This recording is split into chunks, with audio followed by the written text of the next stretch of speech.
Hey, Booze, hey. It is Tuesday, so happy Tuesday and welcome on into today's live. If you don't know, I am Kris. I go by on social here on YouTube, over on Instagram, and on TikTok, and I am a self taught sewist.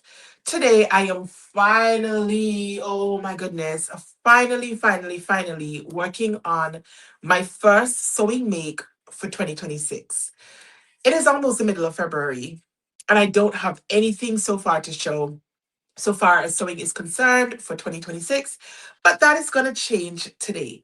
Now, a couple weeks ago here on the channel, I did ask my audience to help me narrow down a fabric to sew up for my first make. There were four different options, and in the end, this fabric, let me see if I can pull it out.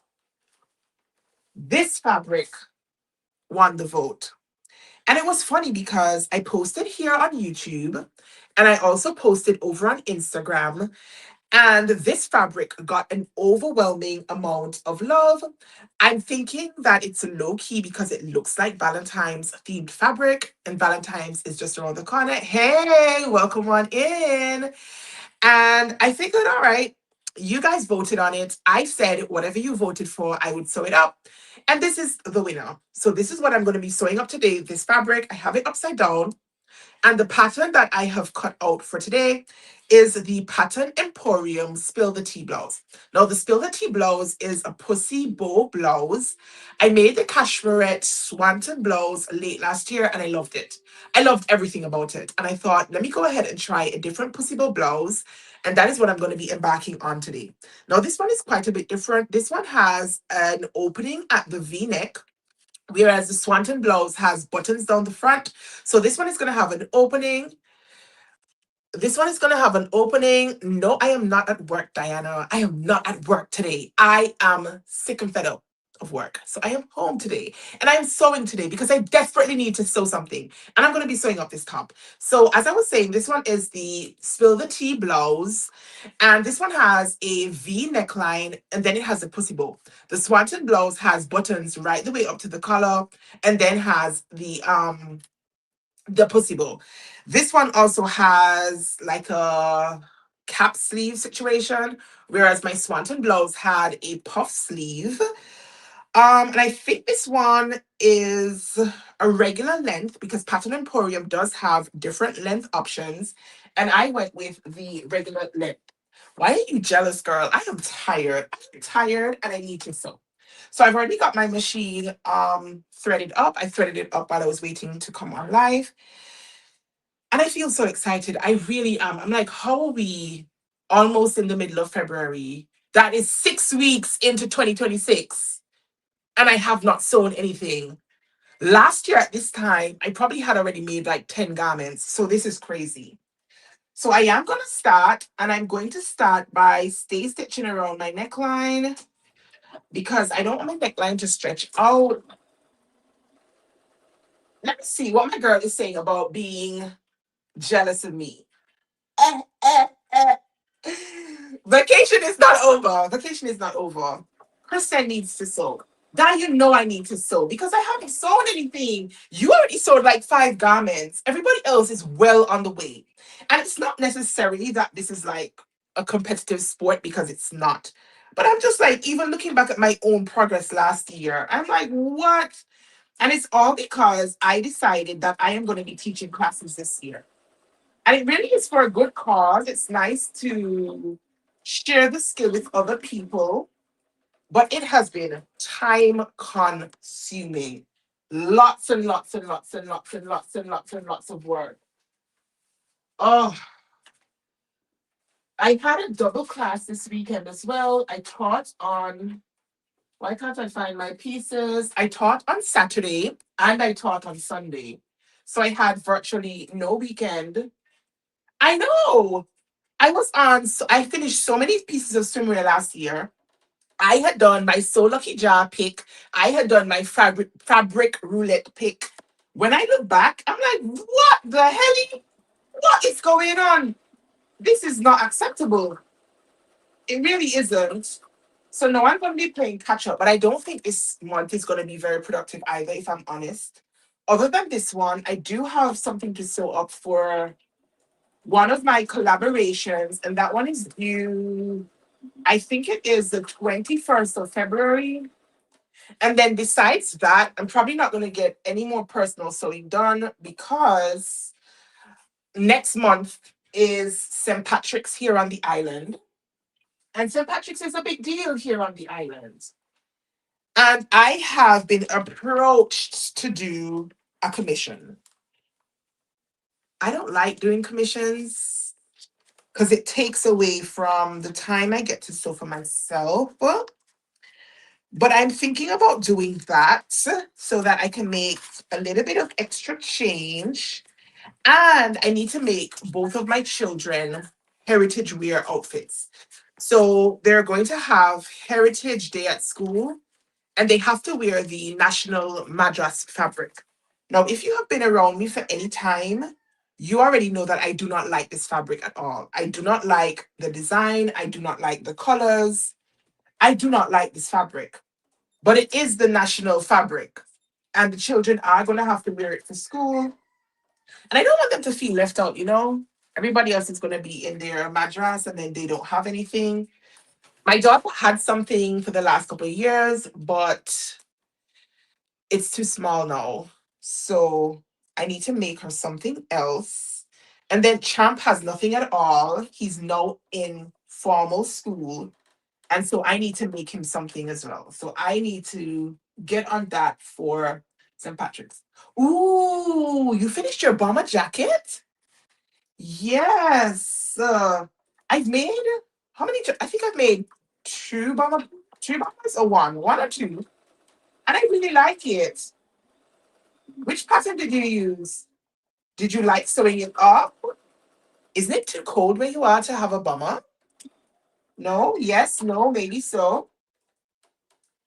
My nephew's first birthday is. Oh, that's cool. What is going on with my bobbin thread? So I'm just doing some gathering stitches across my back bodice so that I can go ahead and attach my yoke. But something is going on with my bobbin thread. Right. The Kimball, is that cashmere? The cashmere, is that the cashmere one? I think is that the cashmere one? I feel like that's the cashmere one. I hope that's the cashmere one. Cashmere Kimball. That sounds very familiar. Ah, it is. And it was so nice. It warmed up a bit so I could this week. Okay. I am happy for you lot. Finally getting some decent weather. It's still hot here. You guys know the drill already. It's hot here. It's always hot here. Right. I think I was lamenting about not having enough time to sew. Prepping for sewing classes has been a lot. I think it was worthwhile though. It's nice to have the ability to sit down and teach other people a skill, but it also makes me almost like I was thinking, one, I don't remember it being this much of a challenge for me when I was teaching myself the basics of sewing. Um, I mean, it might have been, but I don't recall it being this difficult. So I had gotten some, what do you call those things? Seam guides. The magnetic seam guides. I put them on the sewing machine because the first time I had classes, I was actually amazed at how many people had a hard time following the thread plate, the seam allowance on the thread plate. And I thought to myself, when I was learning to sew, I don't remember, I didn't have a seam guide, that's for sure. But I also don't remember it being this much of a challenge. And so teaching sort of opens my eyes to just how, I don't know, like maybe we take it for granted because we already know what to do. But seeing people do it from scratch and kind of struggle with it, and it just had me thinking like, is it a situation where some people are just like naturally, I don't want to say talented, because I feel like with sewing, anybody can learn to sew. But is it just a situation where some people are just naturally better at it, whereas other people really have to put in the work? And I don't want to sound like pig-headed or anything at all, but as I was going through classes, I'm like, wow, this is interesting. You know what I mean? And then the frustrations, especially with the kids, they were like, Miss, do we have to iron again? Miss, I made a mistake. Miss, my stitches aren't straight. And I continuously had to be saying, that's all right. It doesn't have to be perfect. I don't expect it to be perfect. You are going to make mistakes. That's okay. That's why we have seam rippers. Just pick it out and let's try it again. And I spent so much time reassuring, especially the kids, that it was okay not to have it perfect. Um, and some of them got it a little bit quicker and a little bit easier than others of them. So again, that begs the question, do you guys think that sewing is one of those skills that some people just naturally are drawn to, just naturally are better at than other people? Not to say everybody can't do it, because I think everybody can do it with time and practice and patience. But it just seemed that it was easier for some people than it was for others, even though I was giving them the same instructions, even though everybody had a seam guide, even though they did not have to cut out any of the pieces. I had cut out all of the pieces, done all of the prep work. Do you guys think, well, you know what, it's just a case that some people are going to get it a little bit easier and a little bit quicker than other people? I would really love to hear you weigh in on that. I think teaching really gives you a different perspective. But then again, as I said, I was back at my mind like, wait, when I was learning to sew, there was nobody helping me. I was looking at YouTube and sort of figuring it out as I was going along. And yet I don't remember it being this difficult. And then I thought to myself, and I was overly ambitious, you guys. Like, my first project was a dress, a full dress that I had drafted myself, following a dress that I had had in my stash from before. Not my stash, in my wardrobe from before. And like following along with YouTube tutorials on how to do it. And I pattern matched this dress. Now, looking back at it, looking back at the dress, because I still have it and I don't think I'm going to get rid of it, it's not the neatest on the inside so far as the finishing is concerned. The finishing does leave a lot to be desired. But the actual construction of the dress, like the actual seam lines, the actual pattern matching, the actual sewing of the dress was okay so far as my memory serves. I did screw up a lot of the fabric cutting it out because I was trying to pattern match it. But I didn't think it was that difficult. So weigh in. Weigh in. What do you think? All right. Ah, hand-eye coordination. Well, I mean, I get that. I get that some people do have better hand-eye coordination. But I mean, still, and I'm telling the kids, listen, if you're not ironing, you're not sewing. You have to always be ironing. You're sewing, you're ironing. You're sewing, you're ironing. You're ironing more than you're sewing, and that's just how it works. And you have to keep ironing if you want a really, really good finish on your garment. If you're not pressing it, and the kids were making aprons as well, so that made it a little bit trickier for them. And I thought an apron would have been an easy project to begin with, but there was the bias binding for the arm side, which couldn't be avoided. We would need to close up the arm side, and they struggled with the bias binding, which I expected them to. But I thought to myself, all right, I will help them with the bias binding. But once we get past that, The actual apron is just all straight lines, all squares for the sides and for the hem.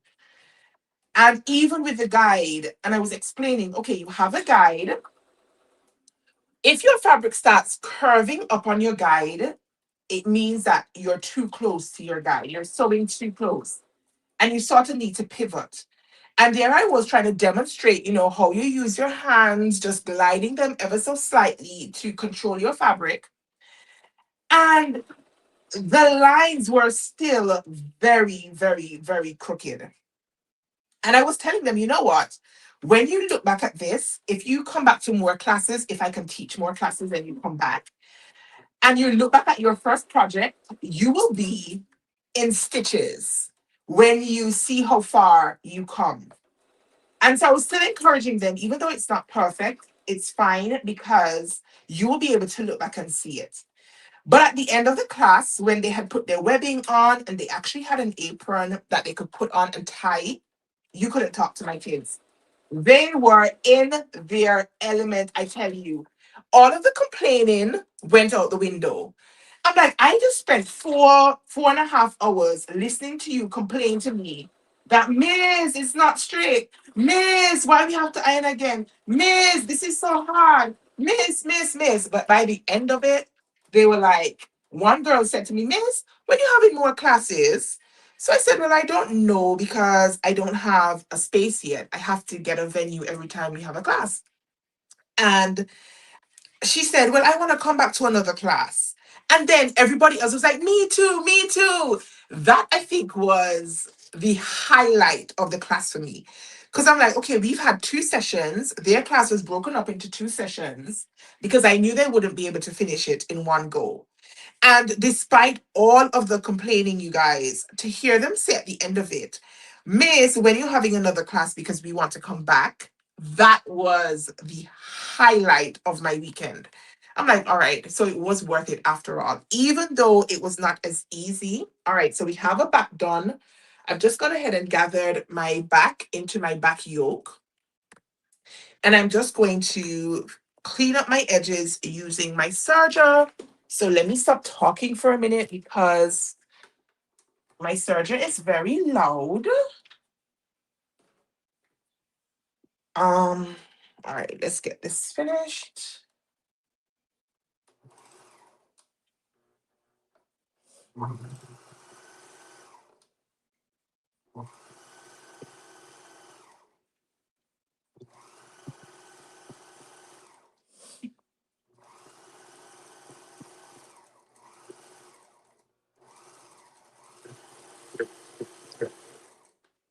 All right, so the back is done. Yay, we have a back. Now we can start working on the front. Yeah, it was that. It definitely was the greatest reward. Just hearing how they responded, even though they had, listen, if you heard them complaining, I was thinking to myself, Lord, I must not be doing a good job. Lord, am I turning off these kids from wanting to sew? Lord. But it just turns out that it's just a steep learning curve.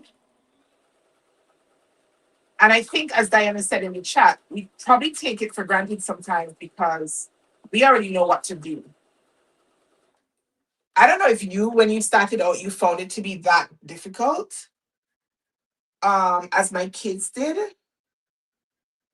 This fabric, you guys, is a type of fabric where if you nick it, it reams. I hate that. I'm already getting annoyed ever so slightly. And I changed out my needle. I do have a 70-10 needle in because I thought to myself that this is a very, very slippery fabric. And I wanted to make sure I did not get any reams in my fabric. And I still am getting reams in my fabric. Oh,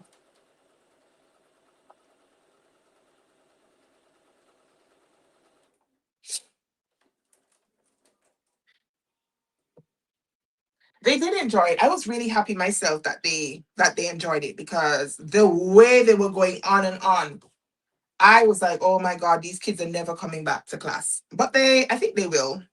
So far as the adults are concerned, no, I thought the adults were surprisingly easier to teach.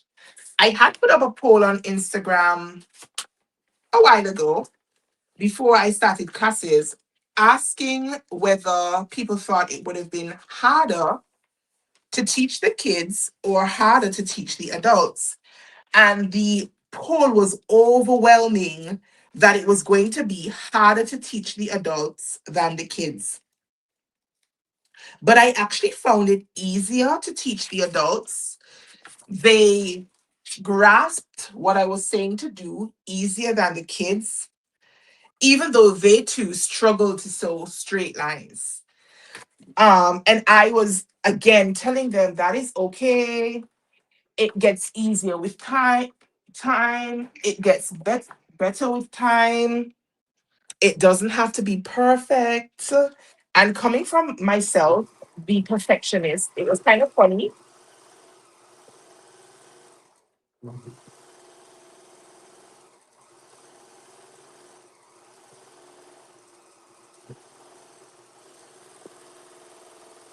It was kind of funny telling people that it didn't have to be perfect. So I'm just finishing off the center front seam because this one does have a center front seam.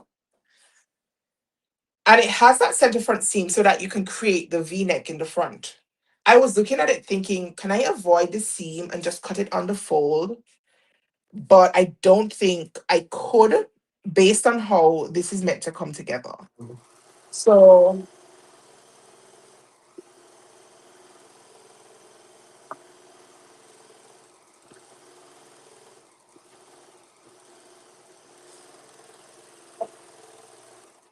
so I'm gonna do it like they said to do it, and then future iterations, after I figure it out in my own mind how it comes together, then I can probably change whatever I want about it.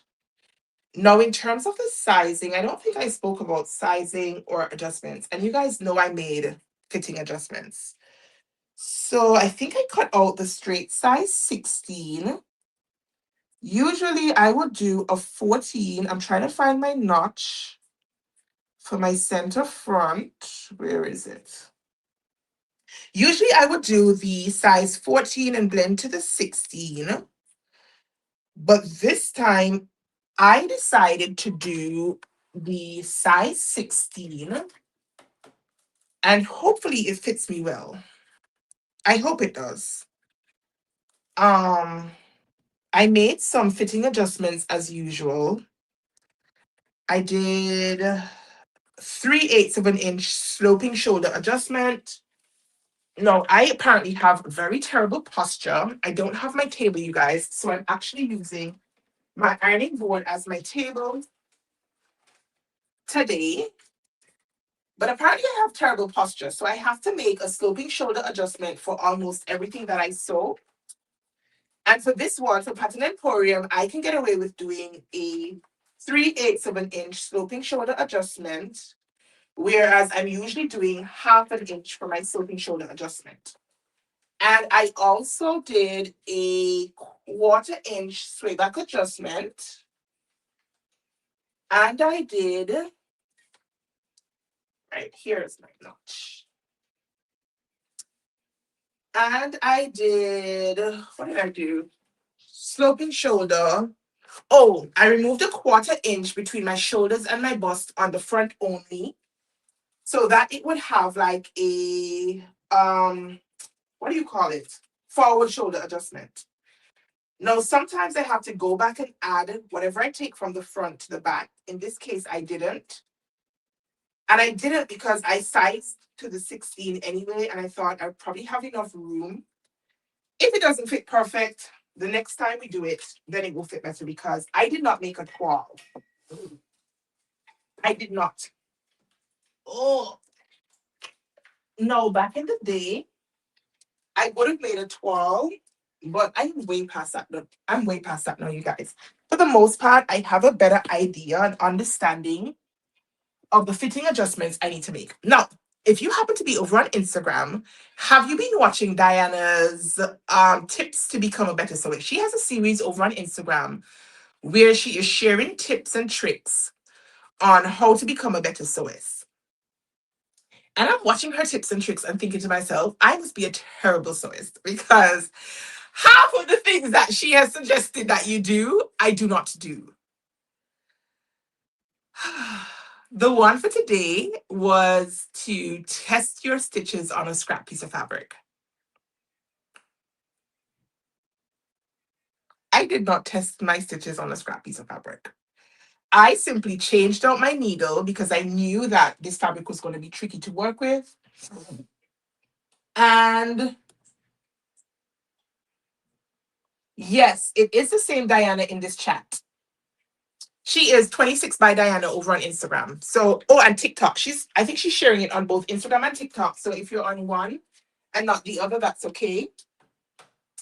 Um, she's showing tips and tricks to become a better sewer. So she's talking about changing your needles. She's talking about doing toile. She's talking about doing test stitches.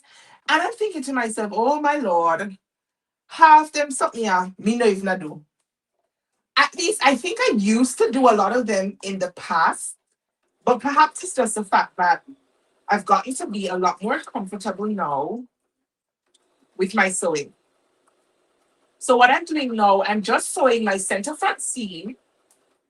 And the center front seam for this blouse is 5/8 of an inch. The rest of the blouse is constructed using 3/8 of an inch. But for the center front seam, it is 5/8 of an inch because we need to go in and like hem up the V-neck like situation. So I've sewn it. So it's like this for the top. So I need to go in now and finish off the neckline edge so that it's nice and neat. So I'm going to do a double fold hem at the neckline edge. It is suggested that you can do the double fold hem all the way down your blouse. But what I think I'm going to do is, I think I'm just going to snip into my blouse right at that point and just double turn the top because I don't want to have too much of bulk down my center front. I don't need any help like showcasing my tummy area. So anything that's going to add unnecessary bulk, we can just avoid that. And so I am just going to snip right in to my stitches, and then I'm just going to double turn the top of the blouse. So I'm going to go ahead and do that ironing station.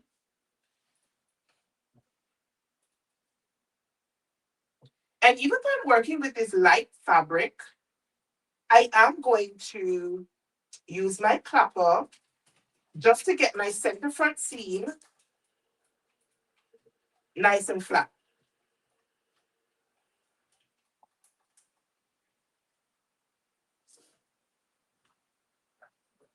It's raining, it's pouring. It's a rainy day here on the rock, you guys. And some good rain too, like serious rain coming outside. And it's still so hot. Or maybe it's just humid, whatever. All right. So at the top now, I am just going to use the serged edge because I did serge my edge. And I'm going to use that as my guide for double turning the top of my neckline. I'm not measuring it in. I could measure it in, but I am just going to wing it and use that as my pressing guide. And I know from past experience that that is going to give me just about 1/4 of an inch when it's all done. And then I can go and top stitch it from the outside.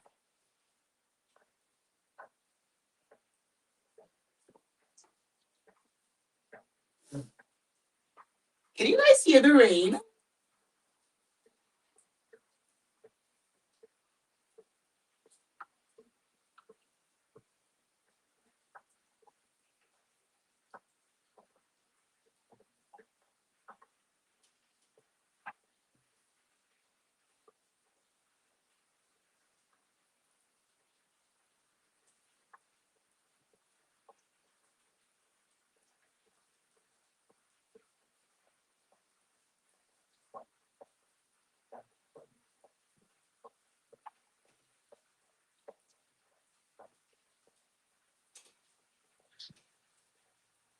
All right. So I have pressed it into place. Oops.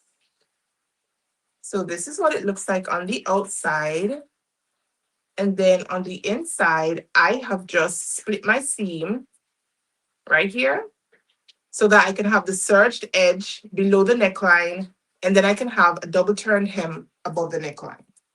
I hope I don't regret that in the end, but that is what I'm going with for now. Tick, tick, tick. Yep. Pitter patter, pitter patter, pitter patter. I will go find her. Christy T0903. I know that it's beautiful and there is no noise in my house because my kids are at school. Hallelujah. Hallelujah. Now, I think for top stitching, you're meant to top stitch this blouse right the way down the center front. I am not going to do that, I don't think. I think I'm just going to top stitch my neckline.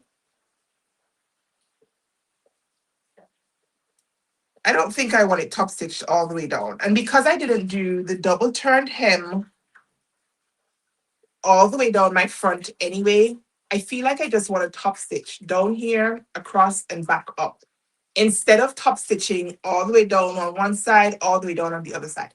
Now, perhaps if I was working with a solid fabric instead of this print, I would consider doing the top stitching as sort of like a decorative stitch, but I am not. So I am just going to top stitch the V-neck.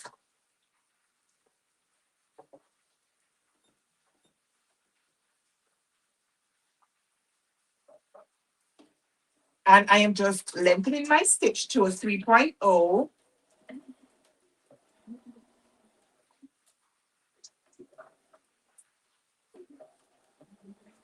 Has anybody else made this blouse pattern before? Or have you had your eyes on this blouse pattern? I now have 3 possible patterns, I think. Maybe more actually. I think I have some in print. I think I have like a Vogue one or something somewhere in like my printed stash that I bought way, way, way back when I never sold. But more recently, when I say recently, I mean during 2025, I have acquired 3 possible blouse patterns. I now have the Pattern Emporium Spill the Tea, which is what we're working on today. I also have the Pattern Emporium Lyrical, I think it is, which is another pussy bow, but I think that one has buttons down the front.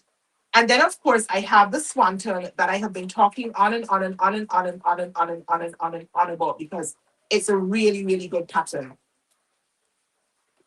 I was minded to make the Swanton a second time, but then I said, no, you know what, Kris? Let's try out some other possible blouses and then we can contrast and compare. So that is what I'm doing today.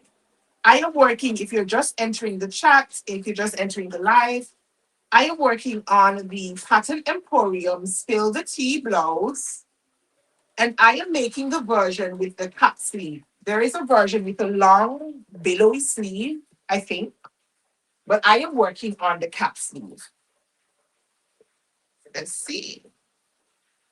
All right, so this is what it looks like on the outside. And I have just top stitched just this area instead of top stitching all the way down. So on the inside, you can see I've got double turned hem at the top, and then we've just got these serged edges down below.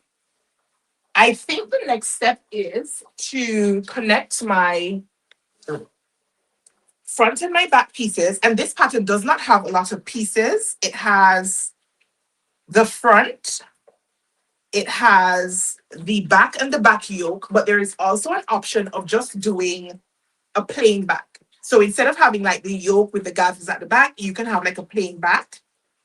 And then it also has the pussy bow and it has the sleeves. So for mine, I'm doing the cap sleeve.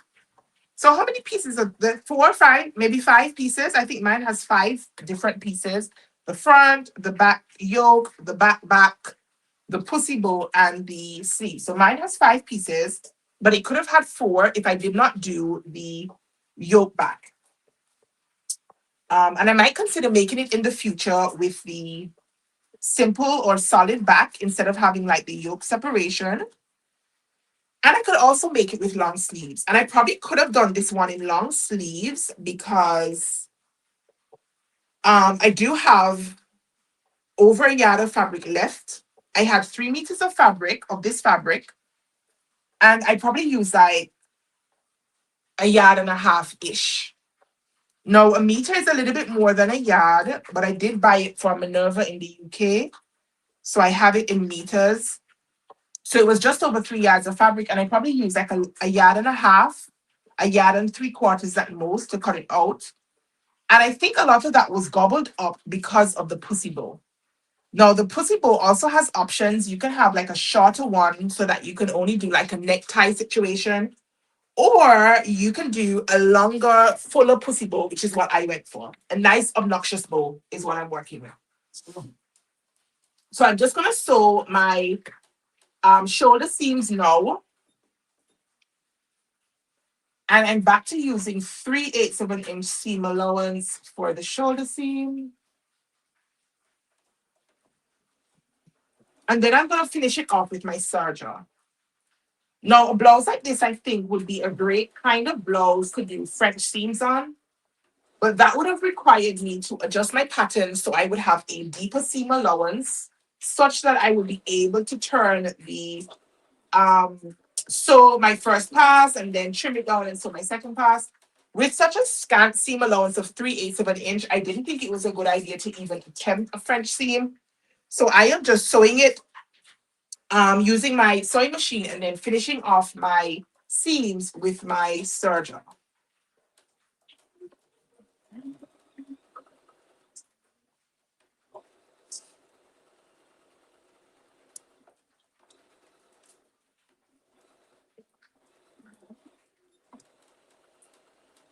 I think this one is going to be a fairly quick sew as well, except for that pussy bow. I think the pussy bow is going to take a little bit more time, especially to finish off the neck edge. But the actual blouse, like the main part of the blouse, I think is going to be fairly easy and fairly quick to construct.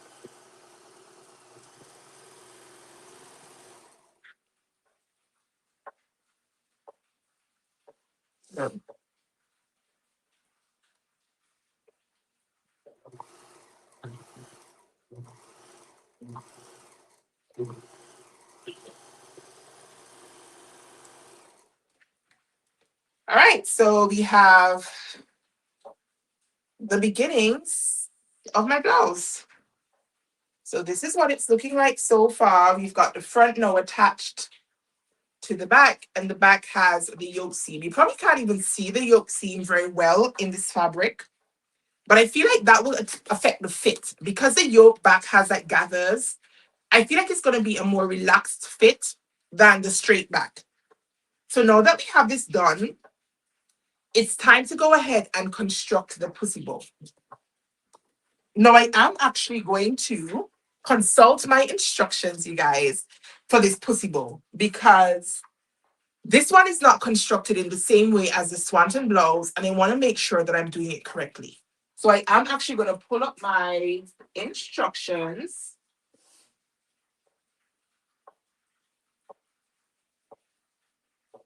As in, you haven't made any blouse at all, or you haven't made this blouse. I'm going to pull up my instructions just so I can see how they say to do the necktie. All right, with wrong sides together, fold tie in half long waist, align and pin at each notch, and then iron a crease. All right, I'm not sure if my fabric is a great fabric for creasing. It doesn't feel like the type of fabric that holds a crease at all. Ooh, you haven't sewn a blouse at all? That's interesting. So what do you sew? Like a bomber jacket, you said, and what else? Like what else do you sew? This is not the type of fabric, you guys, that is going to hold a crease very nicely.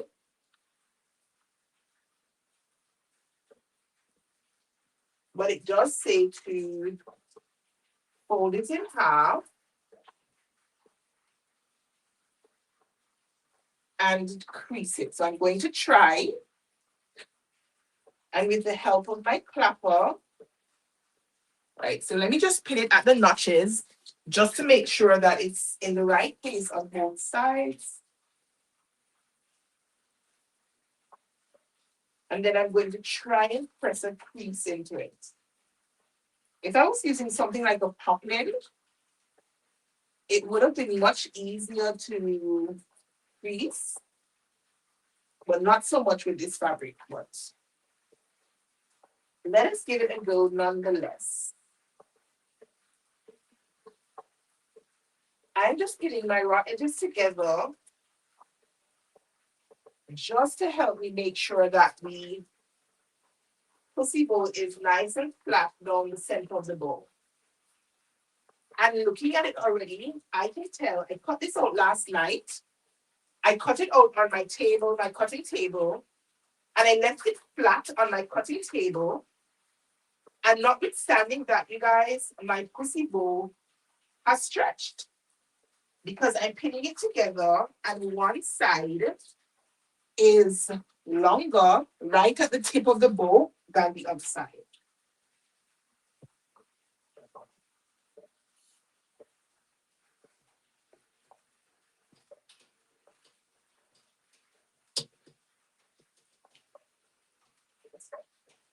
I also don't want to leave my iron on this fabric for too long because it looks like it will scorch quite easily.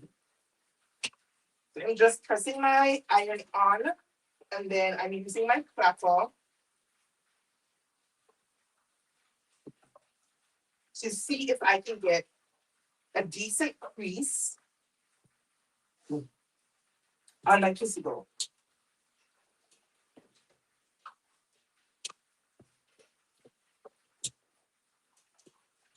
Now for my swanton, I didn't do this at all.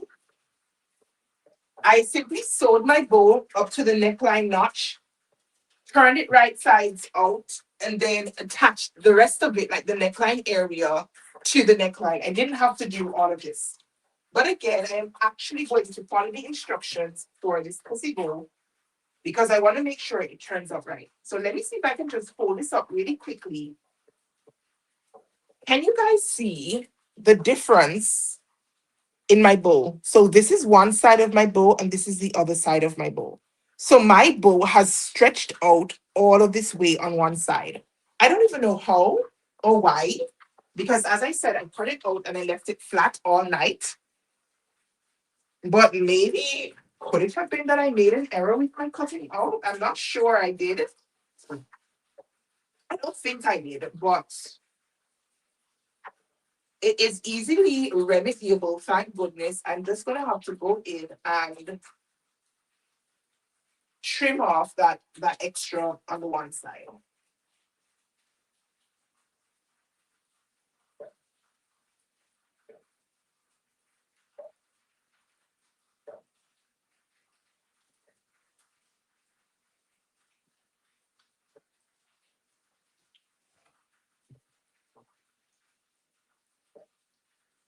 I also feel like I'm getting a little bit nasal today.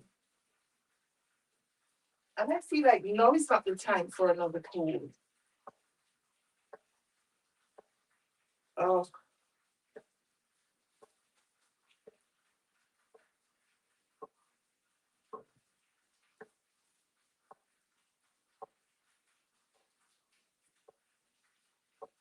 all right. So this is the same thing on this side of my. Is it, or is it that I didn't? All right. Let me see what's really going on. What's going on? Yeah, it's still not even on this side either. Maybe it is that I made a mistake with my cutting out because the same thing on this side of my bow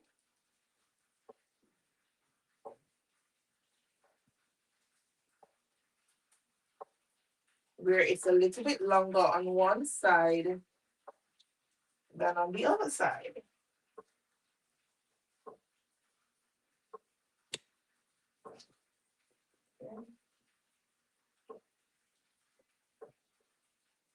All right, I'm gonna have to go and trim it off.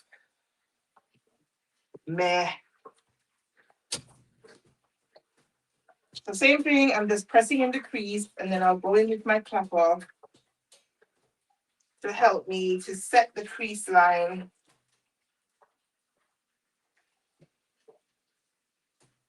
Ooh.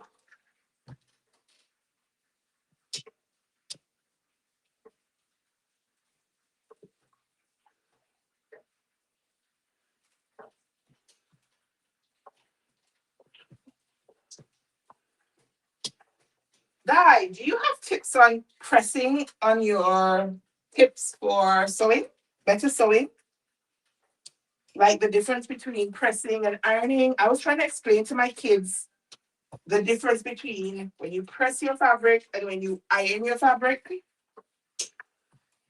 And they're like, Miss, it's not the iron you're using still. And I'm like, yes, but it's the way you use the iron, which really um dictates, I guess, whether you're using it to press or you're using it to iron your fabric.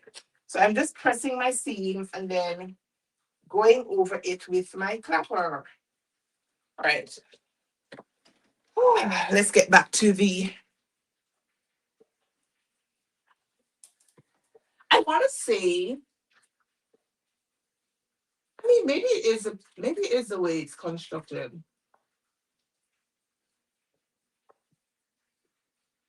But because it has like a point at the front, I would have thought that both sides would have been equal. Let's see. Let us have a look. So this is a pattern piece. So I figured that it would be equal. But I didn't actually check to see.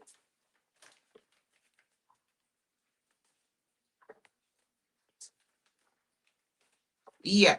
All right. So it is pretty equal. It is equal when I fold it in half. So it has to be user error. I suppose when I was cutting it out, so that one of my sides is longer than the other side. But you can see with the lines, the different lengths of the tie. Like you can have like a shorter tie with a looser, like for a looser tie. But I did the full length tie because, as I said, if I'm going to have a pussy bow, I may as well have a pussy bow. All right. So what does it say to do next? There is a big difference. Are you going to do it in your tips? I think that's an important difference, you know. That you can't iron everything, you have to press some things. All right, so it says with the right sides together, align ties along center back, straight stitch along the edge, iron seam open. All right. So I am just going to knit to my cutting table so I can remedy this really, really quick. 2 seconds.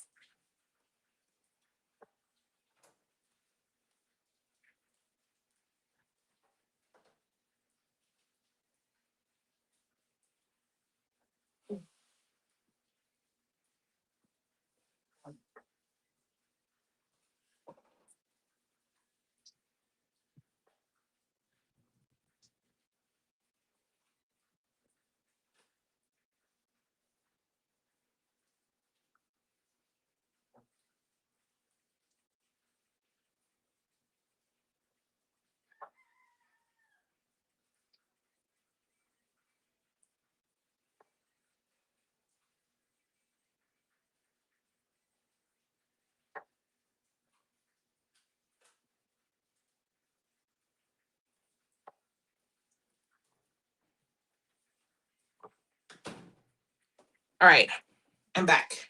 So I fixed it. I don't have a sewing room, so I sew all over my house, you guys. And I actually just brought the ironing board here today because I knew I was going to be on live. And this is one um project that would definitely need to have my seams pressed. So I am all over the place. All over the place. I don't even know how my husband has not gotten rid of me yet because there's sewing related things all over our house. Boxes with my fabrics. My cutting station is in one place. My sewing machine is in another place. My ironing station is usually in a different place. But hey, hey, we make do with what we have until we can get better, right? All right, so I'm pinning it along my center back seam.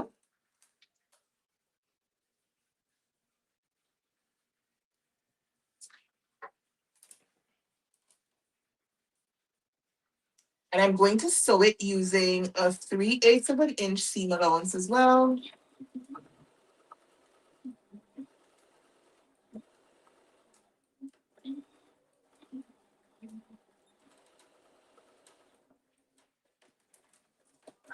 Right. Da da da da da. Sew a guide stitch from shoulder notch to shoulder notch on one side of the tie only. This is the inside notch closest to the center back seam. All right, so I'm going to press this open. And then I need to sew a guide stitch from here to here on one side only because you have to, I think I'm probably going to have to do some hand stitching right at the end. Although I hope not. I hope that this pattern is constructed in such a way that I can avoid hand stitching altogether, because why?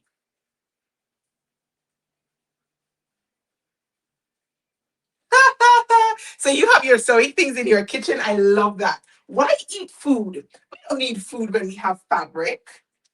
Oh my goodness. Girl, we have to use what we have. And luckily, for me at least, my husband is not fussy. Because maybe if he was, I mean, then he wouldn't probably be my husband, by the way. But he understands that, sewing is important. So, although I get on my own nerves sometimes, I'm like, why do I have so much stuff? Oh, all over the place. Like, oh, all right.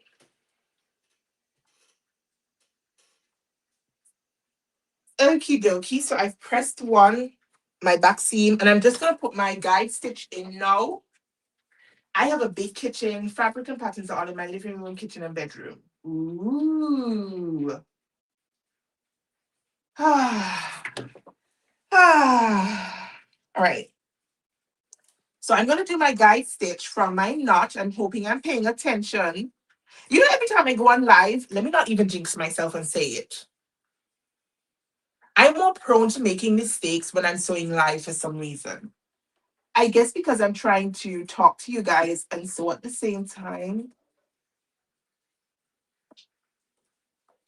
But let's hope that is not going to be the case today, because this is not the type of fabric that I want to unpick either.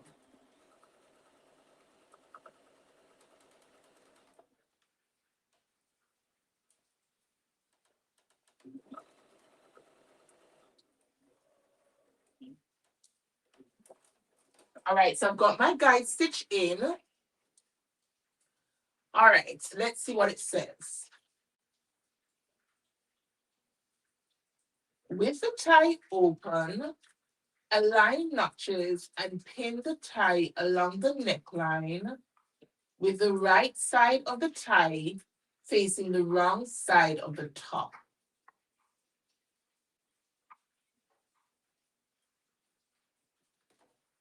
All right, let's see.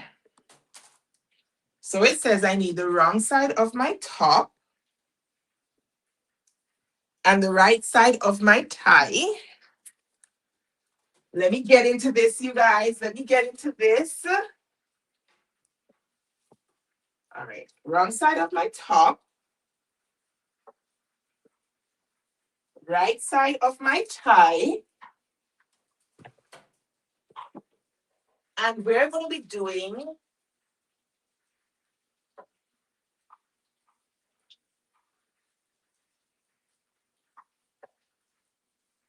all right, the side without the guide stitch.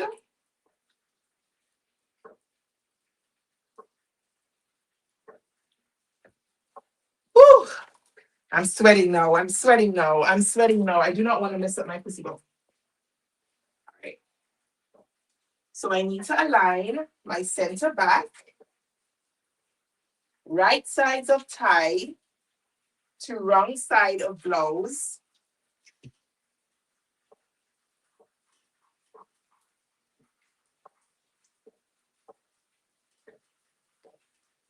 And then my shoulder notch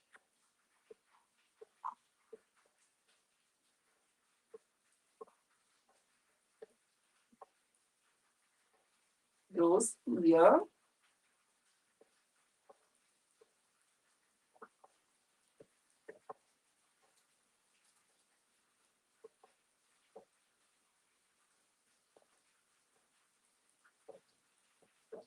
And then my neck notch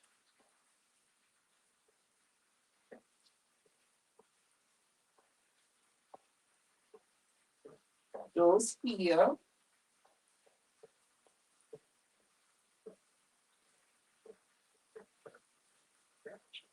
Woo! All right, then the other side. I would not recommend using your ironing board as your table, by the way. But we're going to try and make it work for the purposes of today's live. Got this much, the shoulder.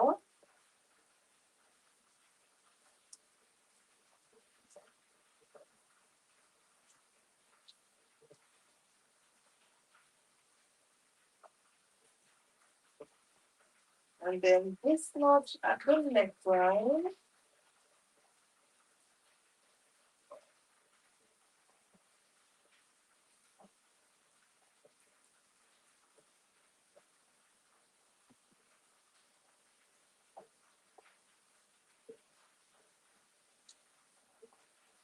All right, so I've got the main notches in place, and I'm just going to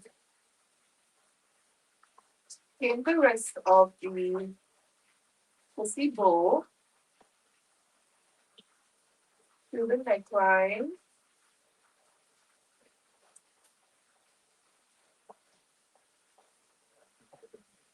And I'm trying not to stretch it out at all. I don't want to stretch out my neckline.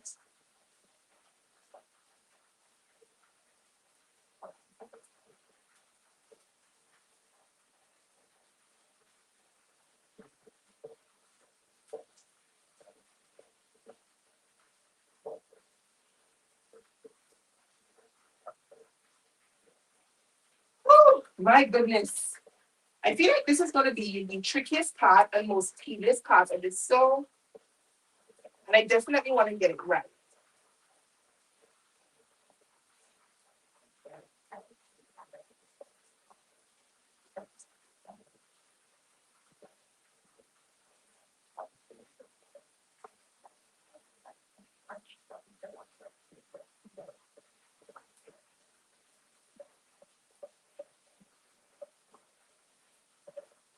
Almost done, almost done.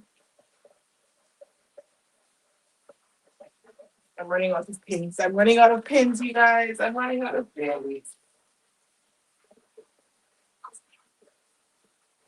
Do you guys replace your sewing pins?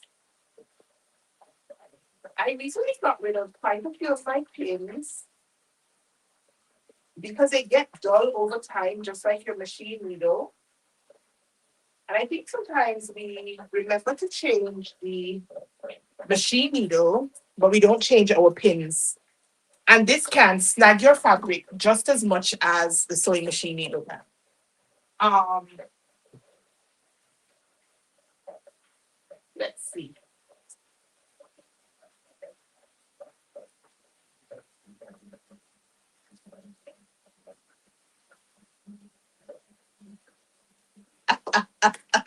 You and me are definitely friends. We are pinning on our ironing boards. We're using what we have.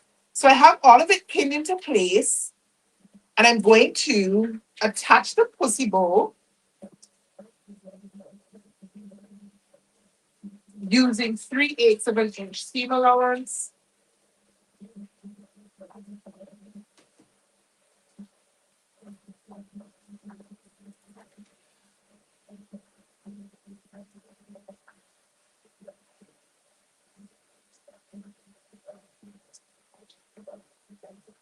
There is nothing worse, you guys, than having your neckline stretched out. Last year, I had made Simplicity 90, I want to say it's 9701, something like that. It's one of those mini G patterns. It's one of those ones that everybody has made, like one of the really, really popular ones. And it's a knit fabric one. And I'm not really a knit girly. And I stretched out the neckline. Oh, and I think I wore it maybe once or twice. And it has not seen the light of day since. Because I'm like, oh, this is so ugly. It's right in the center of your chest. Everybody's staring at you and can see it.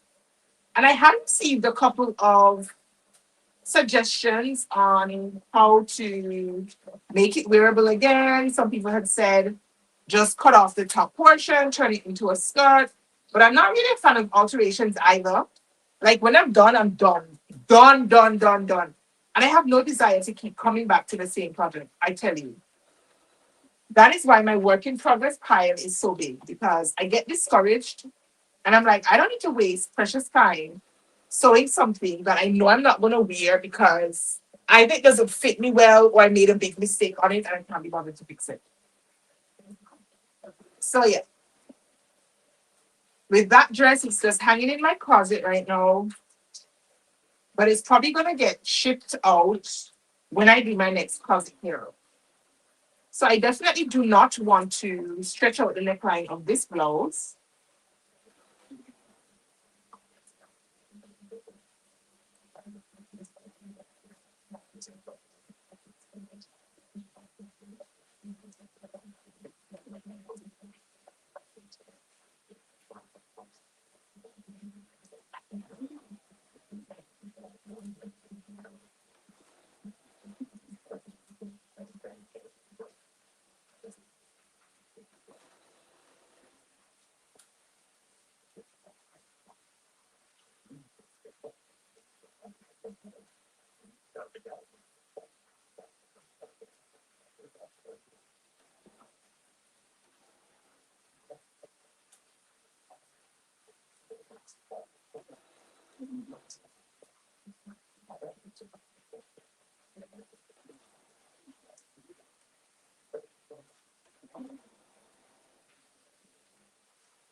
All right.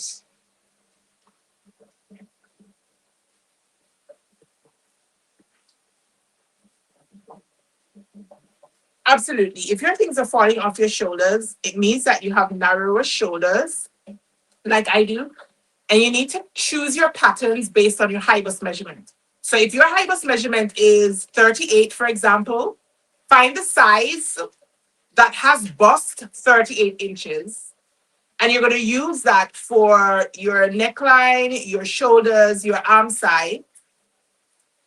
You could grade out from your arm side, but I wouldn't recommend that. I would do the entire upper portion of your blouse using that size and then go in and do your full bust adjustment. It makes the world of a difference, I tell you.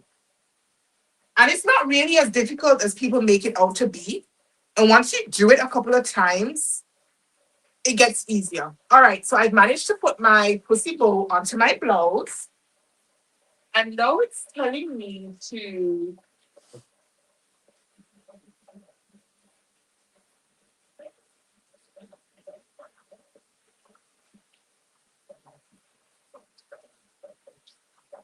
fold, pin, and sew the tie one side at a time.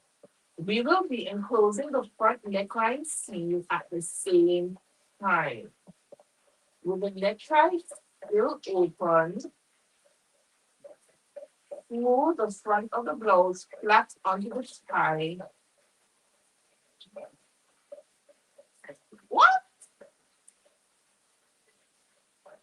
This is why I don't follow instructions, you guys. Hi, Jazz. Welcome in, girl. I am working on the Pattern Emporium Spill the Tea blouse, and I'm making it up using this fabric that was voted on by my viewers here on YouTube as well as over on Instagram. And I am attempting to follow the instructions for this pussy bow situation. And this is just reminding me why I do not follow instructions. I am reading this and thinking, what the hell? And I am a visual learner, so I prefer to watch a tutorial than to read the instructions. So I am here trying to figure out what it's telling me to do.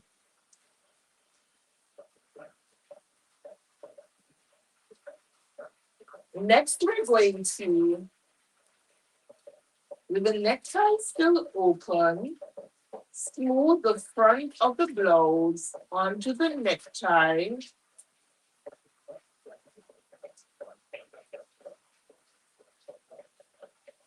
What is it telling me to do? I am seriously confused, you guys. Oh my God.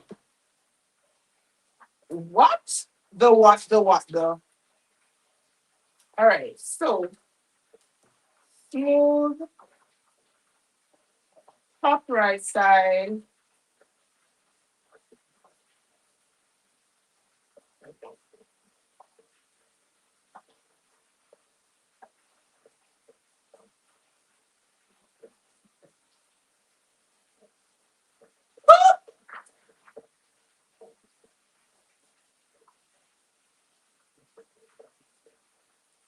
I know I have to close the necktie, right sides together.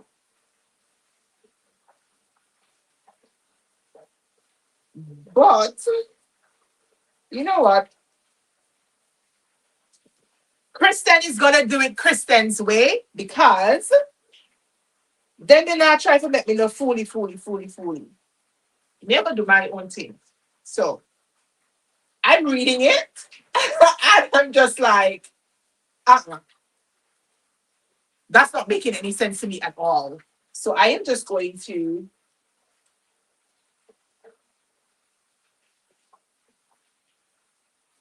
I am just going to do what I think in my gut feels right because, uh-uh.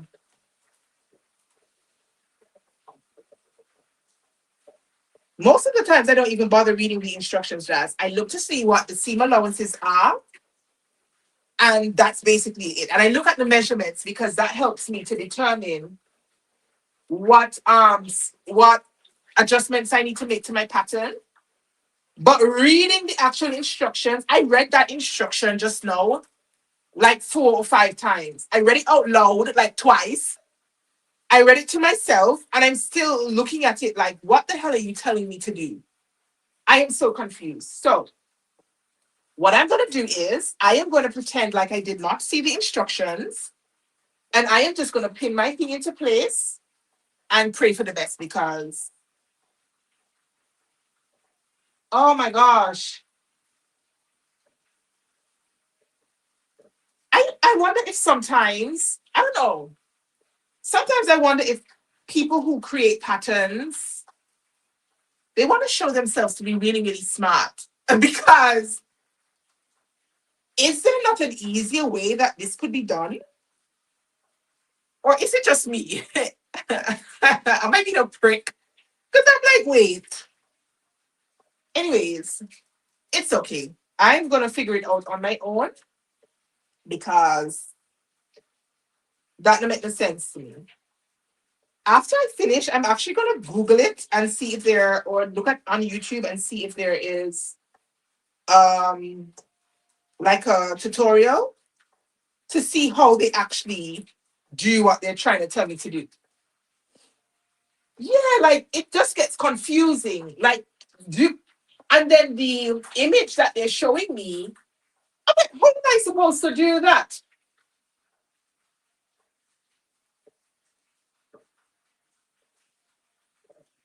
I am baffled.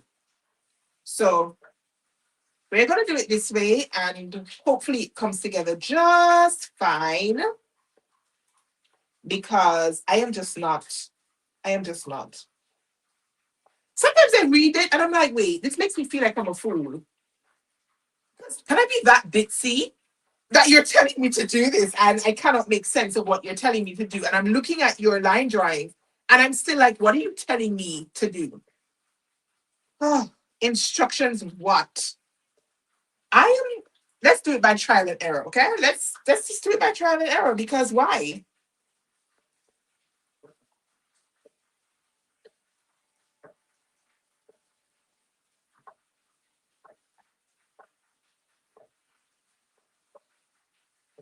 So I will tell you guys what I did, and I'm not sure if this is what they're telling me I should be doing, but if this is what they were telling me to do, then it could have been said in a much, much, much easier way with less words and less photographs than what they have on the instructions. So what I did was I have sort of done like a burrito method on my blouse. So this is my pussy bow right here, and I pinned it right sides together. And then up in here, in order to do like the front neckline edge, I've wrapped my blouse on the inside of these two pieces of my pussy bow like a burrito. So my blouse is stuck in it. And that will allow me to close up from the shoulder seam to the neckline in the front and all the way down the front of the pussy bow. And then when I pull it out, I will only have to close up the back neckline edge, either with hand stitching or top stitching. I will figure that out a little bit later. I don't know if this is what they said to do, but this is what I've done. And if this is what they're telling me to do, like, why do you have it written that way? And did your testers understand that instruction when you were telling them? All right.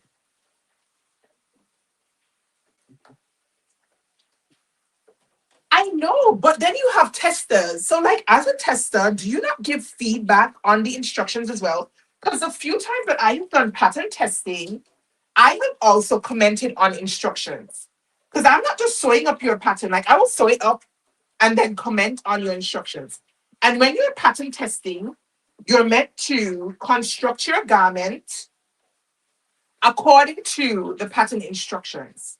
If I am to be very, very, very honest with you, there have been one or two occasions where I have not done that, where I have sewn up the garment how it feels right to me, and then I have gone to the instructions and then walked it all through in my head and says, this doesn't make sense to me the way you're telling me to do it. Most of the times though, when I pattern test, I try to be good about it and do it the way they say to do it. But there have been one or two times I'm like, nah, this doesn't make any sense. Let me do it my way. And then I put that as a suggestion.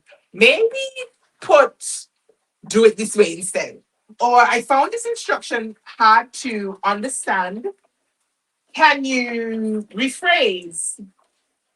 And I think, do pattern testers not do that? Do they just blindly follow the instructions and not give feedback on the actual instruction? Because if I was pattern testing this, I definitely would have had to comment, well, that sounds a little bit confusing. How you're telling me to construct my pussy bow. I don't know. Anyways, we're sewing. We are sewing. And I'm sewing it at a 3/8 of an inch seam allowance.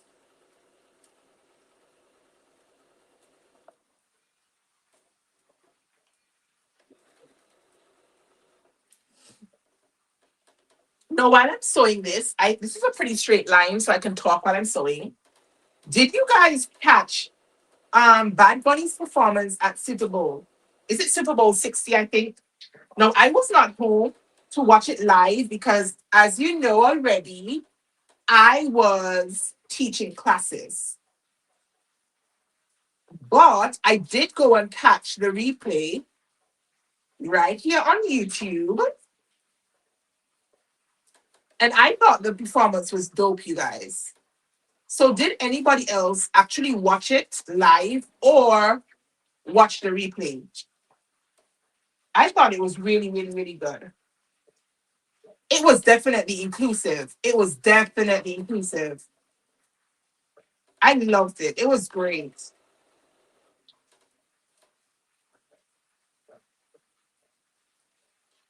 What is going on? What have I done? Did anybody else catch it? What did you think?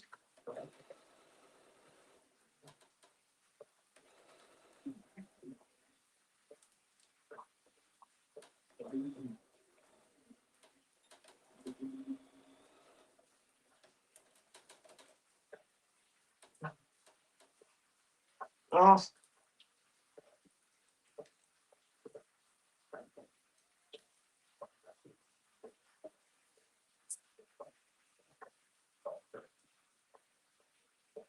all right, you guys. So I've sewn my pussy bow.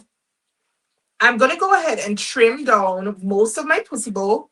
But when I get right up to the shoulder, I'm not gonna trim it because I want to pull it out and just make sure that it works. You know what I mean?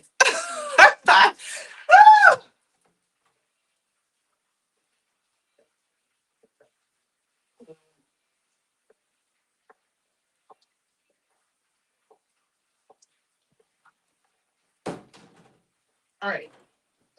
Let us trim down this bow. Oh, it was really, really good. I saw the Vincentian flag. I was like, whoa! I love this. But imagine the work that goes into like producing that halftime show. Has anybody just thought about that? When I saw all that like grass that looks like you're in a field, you know, the long grass and all of that. I'm like, wait, how long does it take them to come up with like um I guess the idea for what the performance is gonna be like and then put it all together and then get it all, I don't know, like get it all out on the field for the performance. I'm like, this is a lot of work. But it was done really, really well, in my humble opinion. I loved it.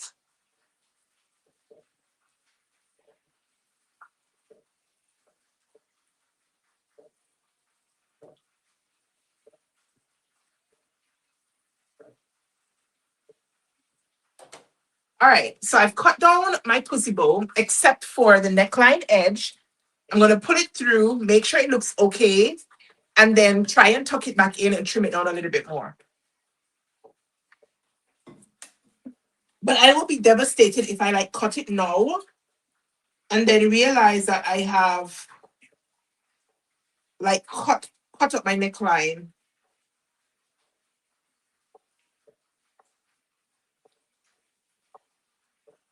All right, so now I'm pulling it through.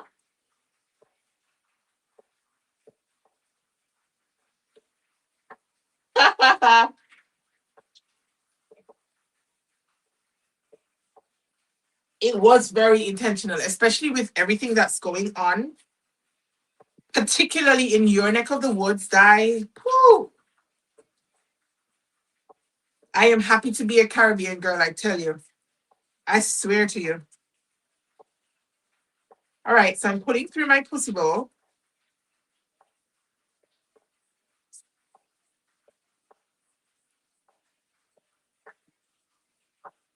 I'm gonna have to go and poke out like the very points of my pussy bowl. I need to go find my stick. So I don't have like one of those fancy tools. I use a chopstick kind of thing. And I'm gonna go and poke out the tip. But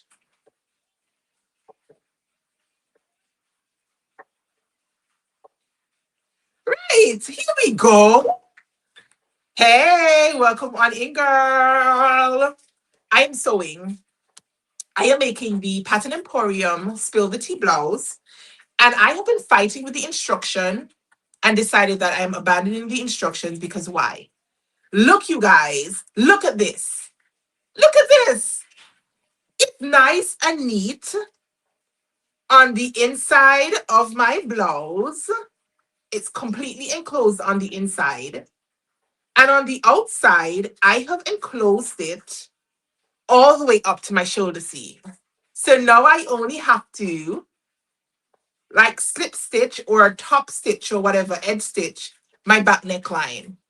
This could never be what they may tell me to do. Could never. Could never be that is what that instruction was telling me. If you have the pattern, if anybody here has the pattern, I would appreciate, even if not right now, like send me a DM on Instagram or something and let me know if you understood that instruction because I sure as hell did not. And I am very, very happy with how clean this is. So I am going to go and do the same thing on the other side. Let me see if I remember what I did. All right. So, oh gosh. How is it that following an instruction can make my head hurt more than figuring this shit out myself? Because what? So let's do it my way again. Girl, the Caribbean life is where it is at. Don't get me wrong. I love my trips to America. I love to be able to run into Target or to order something on Prime and get it overnight. I do enjoy that while I'm there. I like getting to go and watch a movie live at the movie theaters. I like eating some KFC while I'm there. Or, going, I don't know, Flanagan's and getting some wings or walking into DSW and be able to try on a pair of shoes before I actually buy it. When Joanne was there, I would like going and walking through Joanne and seeing what they have and oohing and eyeing. But the rest of it, hell nah. Hell nah. Nah. Nah, nah, nah, nah, nah. Give me this any day, all day. Let me roast down here in the heat. Let me wait 6 weeks to get my things ordered and delivered to me here because I want to sleep at night. You know what I mean? Just sleep peacefully. And I don't even sleep peacefully here because I suffer from insomnia. It's crazy. But I can't imagine. Oh, whew. Anyways, you guys, I'm doing the other side of my bowl the same way that I just did my first side because this will make more sense to me. Girl Jazz, come on down. Come on down. And on this island, we are actually British citizens. So I have the same passport that you have, Jazz.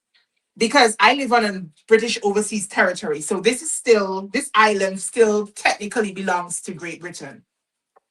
So I can live and work in the UK. I can, without any hassle or anything. When I come to the UK, you just say, welcome home.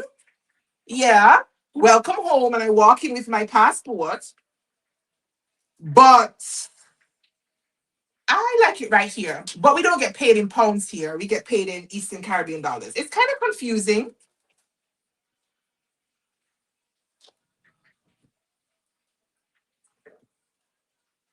Let me tell you,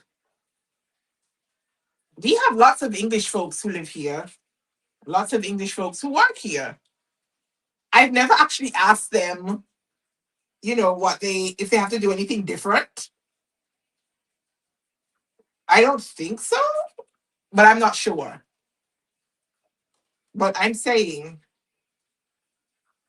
come on down. Come on down to the Caribbean. Get some sunshine in your bones. And I mean, everywhere has their own political landscape or whatever. But some of the things, man, just some of the things, like, why? All right, so I am stuffing my neckline once again in between my pussy bow so that I can sew it shut right the way up to my shoulder seam.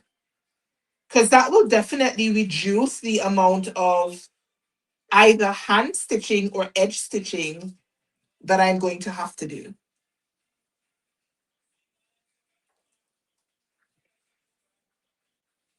This is so much easier, you guys, than what I was reading or trying to read.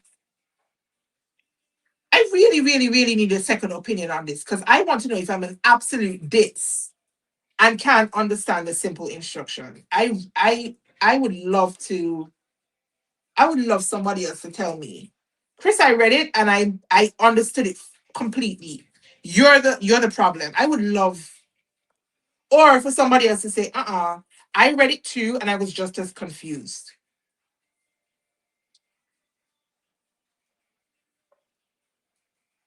All right, let us sew.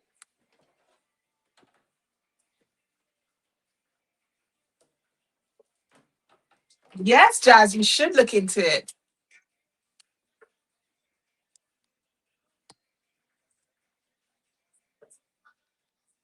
On your blouse, got this handle, your business, enjoy your channel. Yay! I'm happy that you enjoy my channel. Thank you so much for being here. It doesn't make sense to have a channel. I say it all the time. If nobody watches your stuff, and as much as we say that it doesn't matter, it does matter. And so I am very, very thankful and grateful for those of you who continue to support my channel, show up at my lives, even when I don't plan them way ahead of time. I just like, all right, I'm home today and I'm going to finally sew. So I'm going to do it live kind of situation. So I really appreciate those of you who take time to come and keep me company while I sew and while I babble about all kinds of things. So I'm happy that you enjoy my channel. It wouldn't be nice for me to be here talking to myself, right? So it's great having you along for the ride.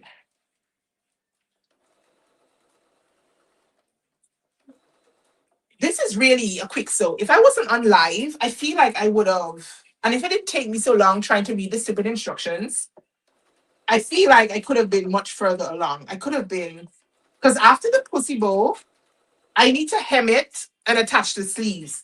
And these sleeves are really, really easy, I think.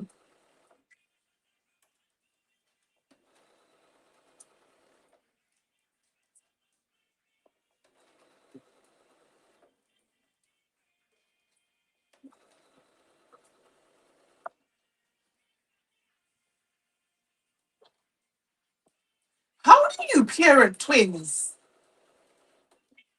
Have you found it?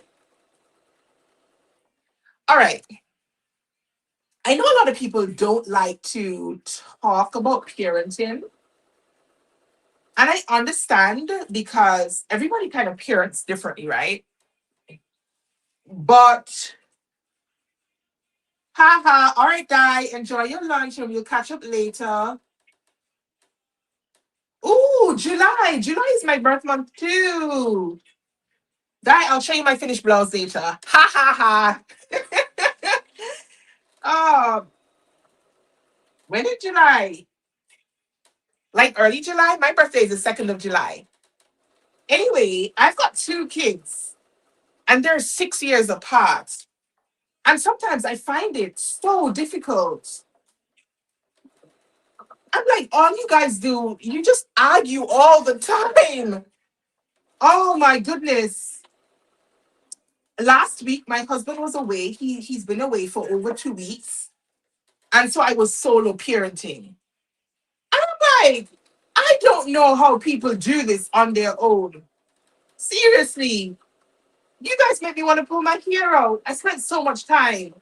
Don't do this. Don't do that. Don't do this. Stop doing that. And I mean, on a regular, I have to do it. But I feel like when their daddy's not here and it's just me, it feels so much more difficult. Whew. And I'm like, you are 6 years apart. So I'm telling my daughter, you're older. So you need to be the example. Because you're not here arguing really with a 3-year-old, are you?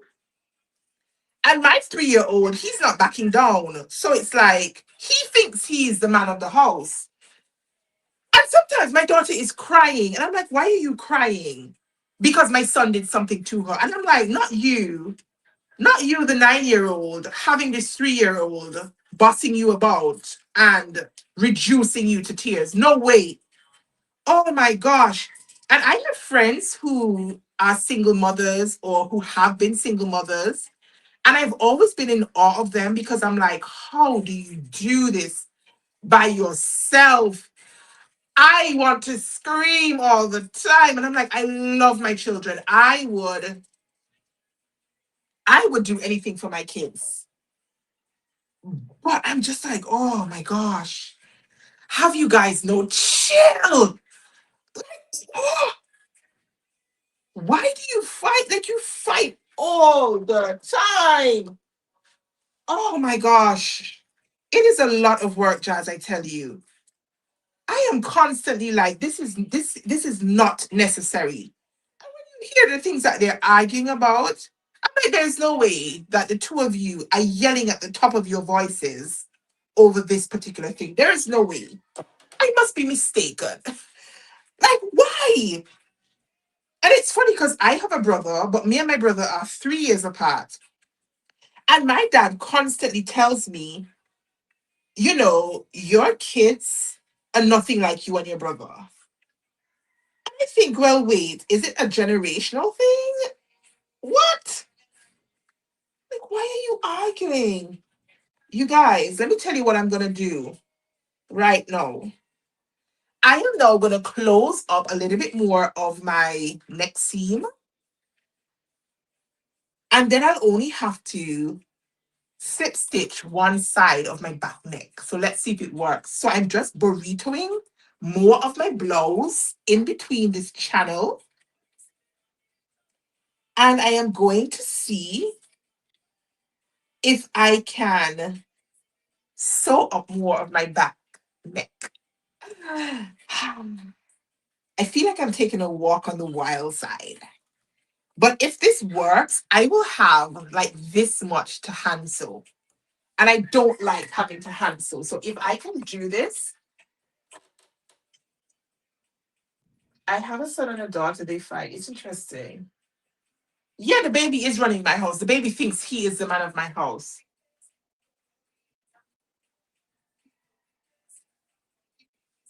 I'm saying they are so much more outright with the things that they say and how they communicate.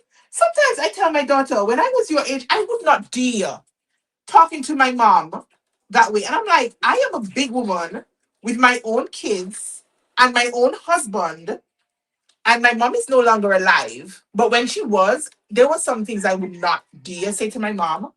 And my dad is very much alive, and there are things that I would dare not open my mouth and say to my father. And I am grown. You not. Y'all are different. Y'all are different. Y'all are different. You lot are different. I'm taking it slow, you guys, because I am trying to pull my neckline and making sure that nothing is getting caught up in between these layers, because I'm going to have to trim it down a little bit. Even though the seam allowance is 3/8 of an inch, because the neckline has so much curvature, I want to make sure that it lays nice and flat when I'm finished doing what I'm doing. Y'all, it looks like it's working. Am I gonna really pull my whole blouse out of a tiny hole in my neckline? I am gonna do that. And I am going to squeal with delight if this works.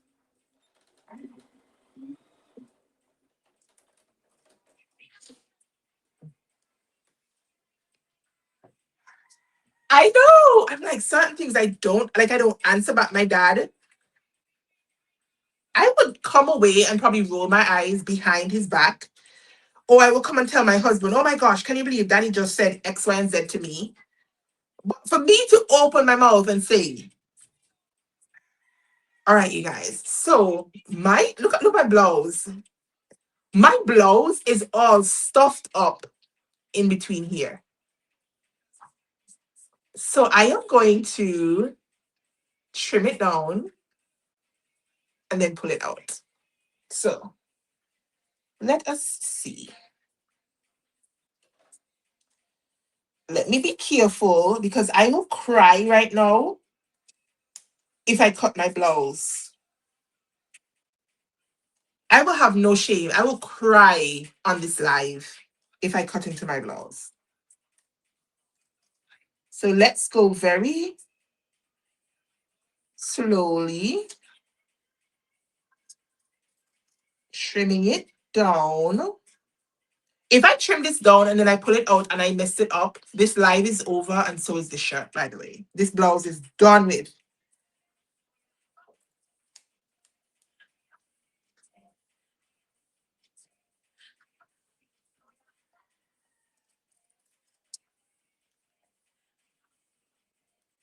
Woo!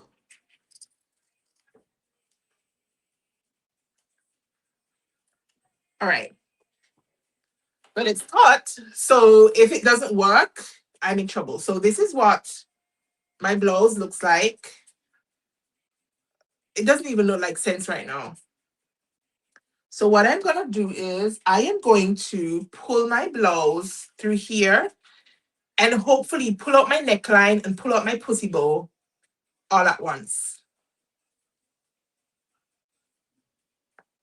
And then I will have a clean inside and outside of my neckline, except for a small gap, which I will probably edge stitch, if I'm honest. I don't know if I'm actually wanting to hand stitch it.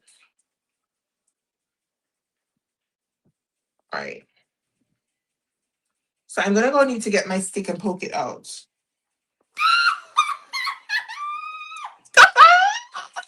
You guys! Yes! Holy shit! Oh! Okay. Contain yourself, Kristen.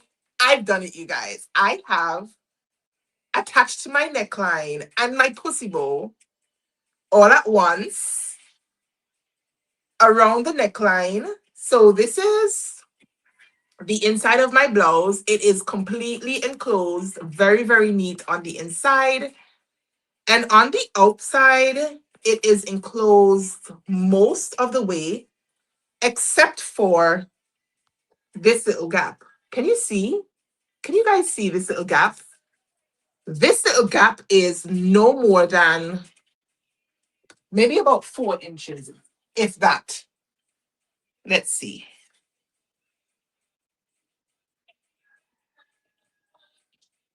Oh, 3¼ inches. That's it. I have a 3¼ inch gap in the back of my neckline. I'm so excited. So I need to go in, and I'm going to need to go in and poke out my pussy bow so it's nice and pointy here. But now, let's see. Let's turn it around.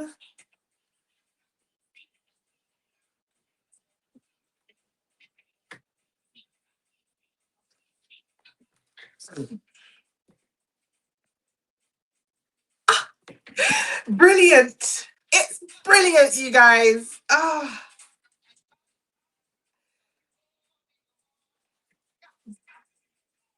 All right. I need to press it, but I think I'm actually going to sew my side seams first. And then I'll press my side seams and my neckline. Actually, you know what? Let me not be lazy. Let me do it now. Let me just do it now. Oh my goodness. I am squealing with delight, I tell you. I am squealing with delight. I love how neat this is. Oh my goodness, I am squealing with delight. Woo! Yes!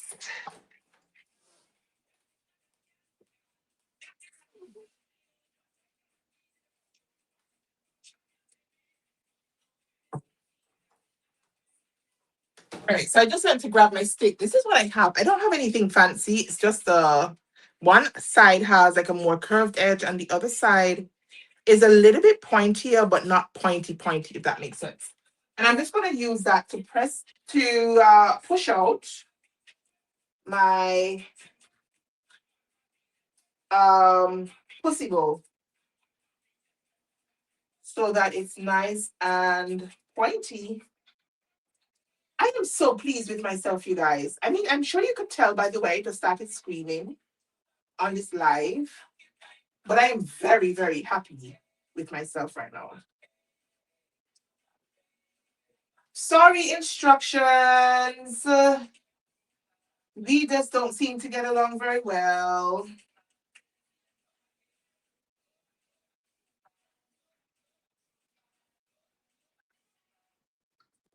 I'm just being careful because I don't want to poke through my tip and I don't want to stretch it out either. Yeah, that's good enough.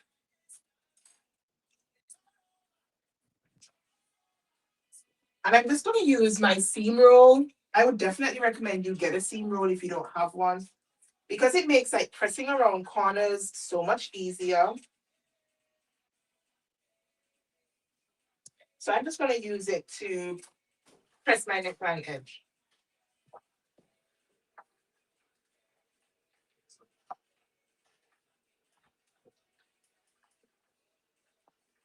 You guys, did I just say how excited I am over my neckline? For real, for real, for real. It's so neat. Oh my gosh.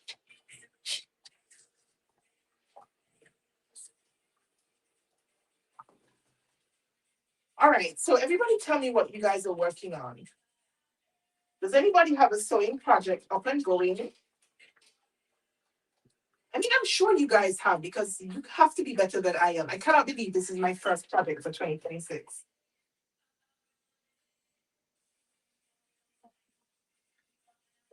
Oh, this is so good. So good. It's so good. Oh, so neat. I love it.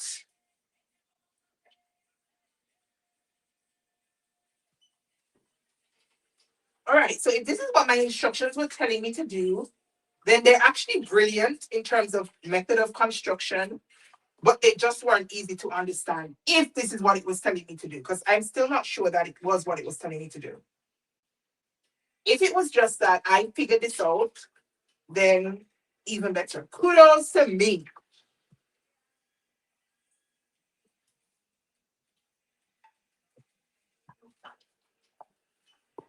Oops. We iron, we sew, we iron, we sew, we iron.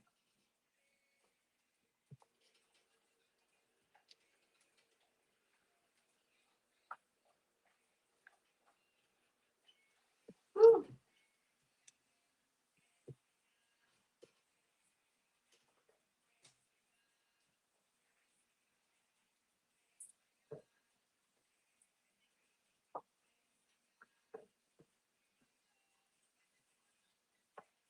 Yes. What are you guys sewing? Who's working on what? If you're in the colder months, have you started sewing for spring yet? Or are you still sewing jumpers and coats and all the things if you're in the colder months? If you're in the warm weather, are you gearing up for fall? Like I know a lot of you, like in Australia or whatnot, are gearing up now for transitioning into fall. Have you started sewing for fall? And if you're like me and you're in the Caribbean, we can sew. What are you sewing? Like, what are you sewing?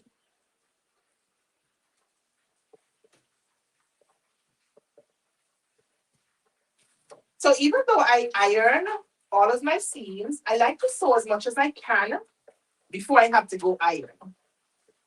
So once my seams are not intersecting, sometimes I will leave them. So I did not press my back yoke and my back main when I attach them because they're not intersecting anywhere just yet. And so I knew I could just come and iron them when I did like the shoulder seam and the neckline so that it reduces the number of times I have to come to the ironing station. And this is usually because I'm lazy and I don't typically have my ironing board here where it is now. So I have to get up and then I have to go to another part of the house to iron.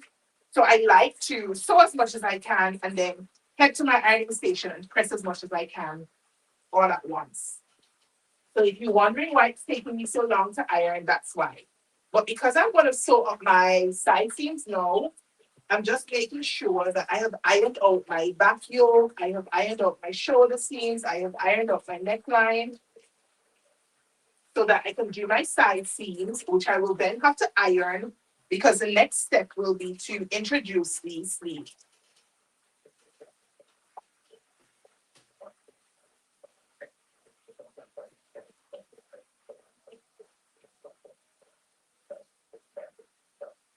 All right, so I haven't ironed this part of the pussy bow. I've ironed the rest of it, but not this bit. I'll come back and do that in my own time. I want to do the side seams now so I can try and get these sleeves in so that you guys can have a an idea of what my finished blouse looks like. And then I can go and press this off screen and do the hemming off screen because I mean hemming. Right. So let's do the side seams. I'm actually gonna put a tie in my pussy bow so that it doesn't get in the way. I don't want it getting caught in my side seams. So I'm gonna sew my side seams, right sides together, and then finish off with my overlock. Right. I'm on to my second make. The second make for the month or for the year? Is that yeah, Jazz? Is that second make for the month of February or second make for the year? Because I wouldn't feel so bad if you're onto your second make, because this is my first make of the year. I did 2 samples of bags I was going to teach for my sewing classes, but I didn't count those because they weren't really for me. The purpose was to make sure I knew how things came together for class. So the first was a Tammy handmade Margot pinafore. Ooh. Are you good with sewing knit fabrics? I have not traditionally been very into sewing knits. And even though everybody says, oh, knits are so much easier, I don't find so. I don't find sewing knits easier at all. So is this like when you say you're working on your first knit dress, is that your first ever or first of the year? I'm working on warmer weather stuff. She says she's terrified of knits. Okay. Me and you are pretty much in the same boat then, girl. I do not like knit fabrics at all. I do not like knit fabrics at all. Last year, I made a deal of actually buying some and putting in my stash. So I have a few now laying about. But I've never really feel encouraged to actually reach for them and sew them up.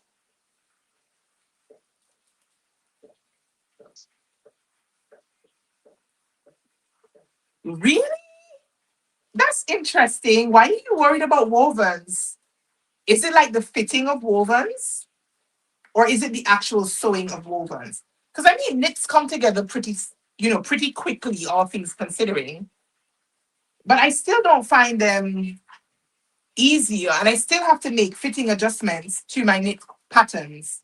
So I remember I've done the Love Notions Arlington a couple of times, maybe like 3 or 4 times.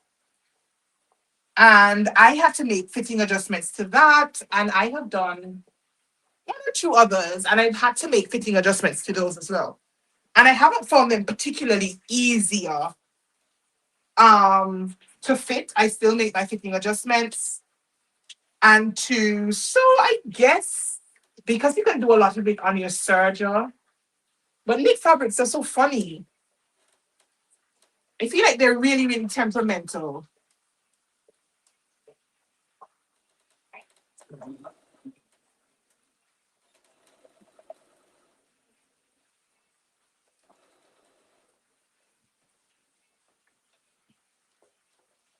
I mean, I think the fitting of woven fabrics, like woven patterns, is easier over time. And I guess in some ways, with the knit fabrics, they will stretch to accommodate certain areas. But I feel like it's still important to make fitting adjustments, whether I'm sewing knit fabrics or woven fabrics. But yeah, I agree. They are more forgiving with fit. But nonetheless, I still think they need to be fitted.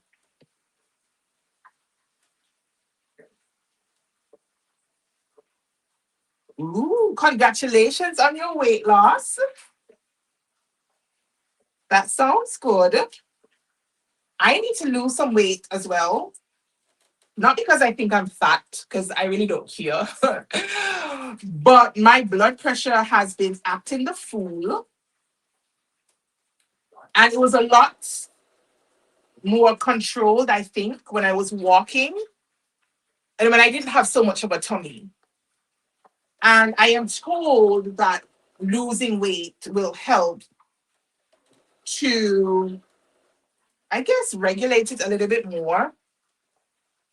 I really haven't had much time, and I know that's not really a good excuse for this year to get on my walking game. I was much more consistent, in my previous life. But for those reasons, I think I do need to get back on it. But then when I go walking, like I work a full-time job usually.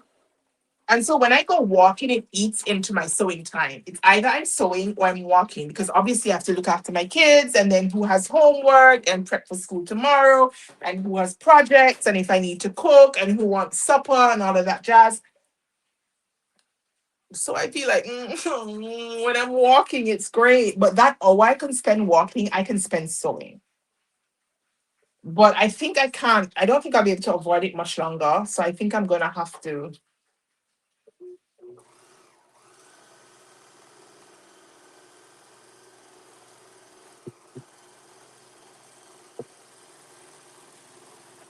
All right. So I'm just serging the side seams.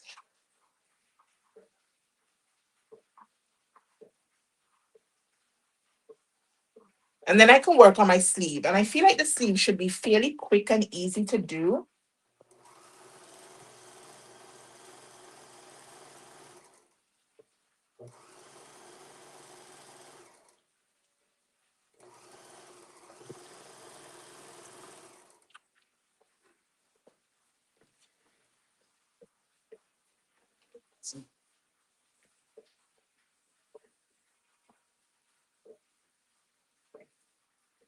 I love my serger. I love it.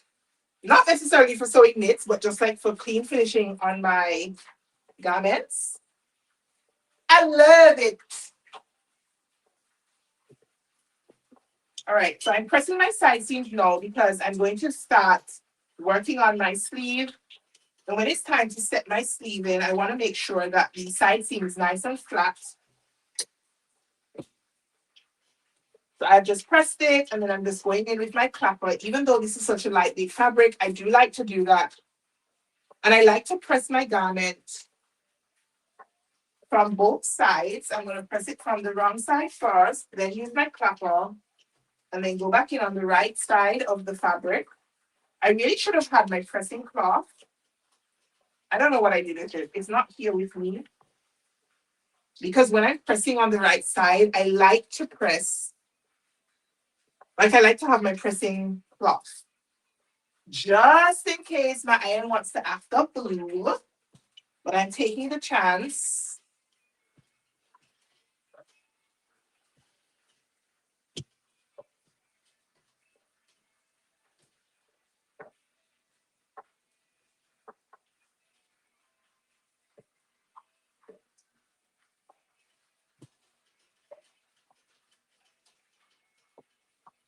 Oh, this feels so good, you guys, just to be sewing. Oh my gosh.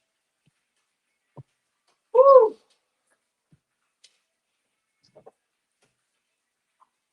All right.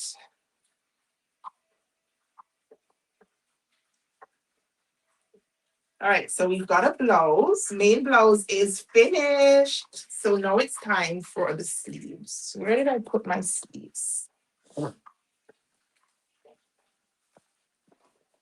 I think these sleeves, as I said, would be fairly easy to put in. They are cap sleeves, so they look like this. So it's just going to be a matter of sewing my sleeves at the side seams, or the, what is this? It's a side seam, whatever, at the seam line. And then I'm going to press my sleeve in half. And then I'm just going to put it in, and then that's it. I'm done with the sleeve. I like sleeves like this for that reason, because they're not very fussy. Means I don't have to hem anything either. Woohoo!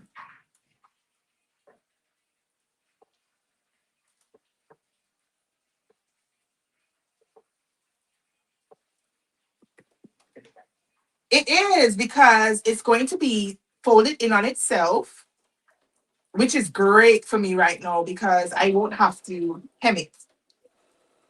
I could go if I wanted to and do like an edge stitch just to give it the look as if it were hemmed, but I'm not sure if I'm gonna do that. So for now, I'm just sewing it at a 3/8 of an inch seam allowance. And then I am going to press my seam to one side and then press my sleeve in half. So let me show you as I'm doing it. I am going to press, and I probably should press the seam open.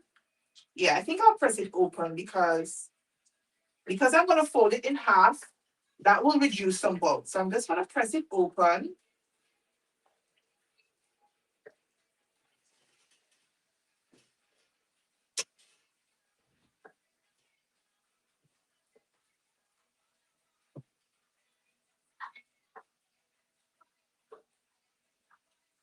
Oh, oh, oh, I just thought of something, you guys. I just thought of something I did not do.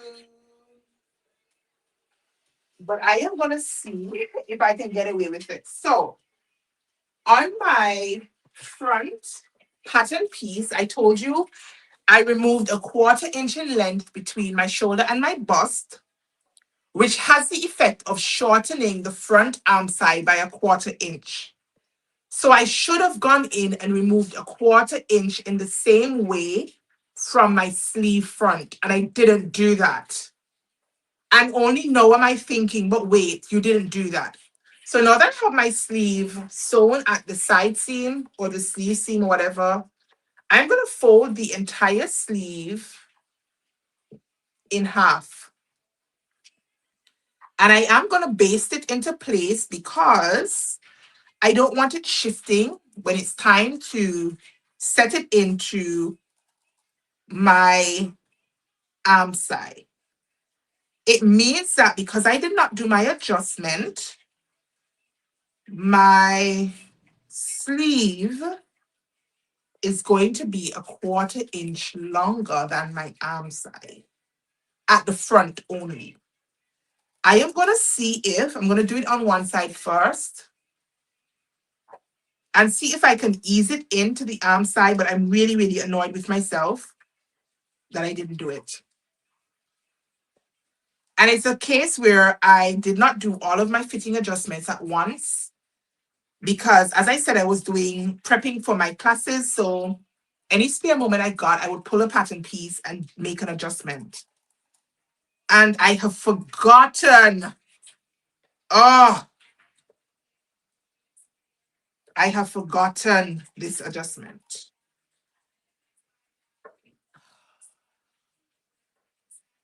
Bruh.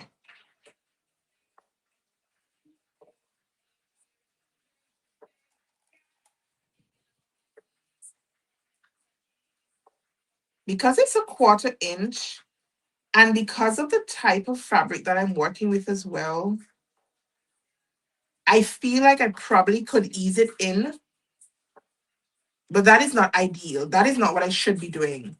I should have done the adjustment. All right, so I've just pinned my sleeve right along the 2 raw edges, and I'm just going to baste it really quickly. I don't have to, but I want to because I don't want it slipping out, especially now that I'm going to have to ease it in. Oh, I am so annoyed. Kristen is very annoyed. I'm very annoyed with myself. Oh. So I'm just going to baste it using a 1/4 inch seam allowance.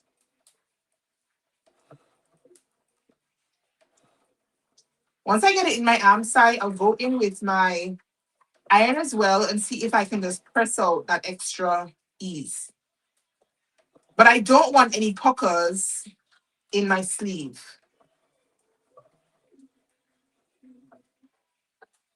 Oh, how could you forget this, Kris?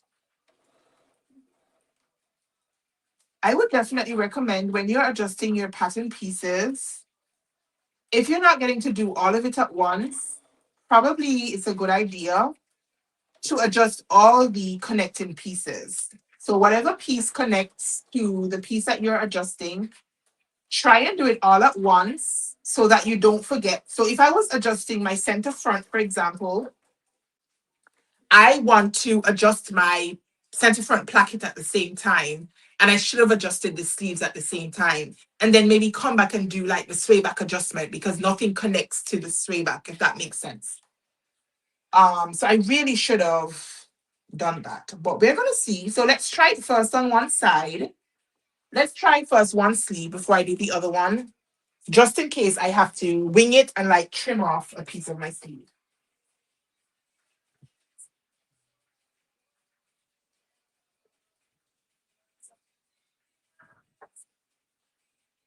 So luckily, this sleeve just goes right sides together. You stitch it in, you finish it with your serger, and you're done. So that is my back sleeve. So I need to do the other side. So I am just pinning it at the side seams.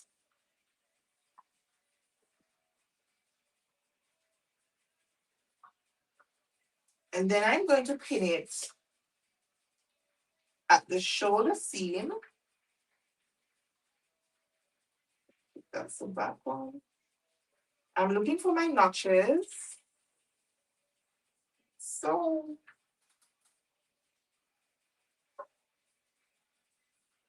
find my back notch.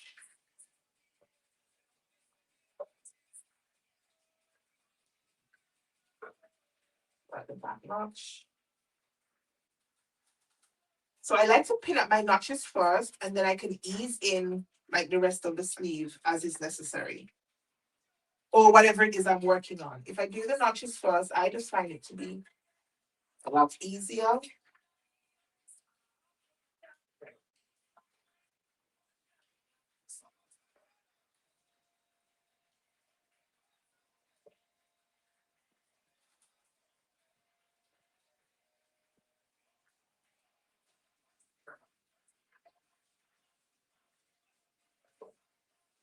Oh, I was so pleased with how my blouse was coming together, you guys. I would be very disturbed. That's not right. I would be very disturbed if I have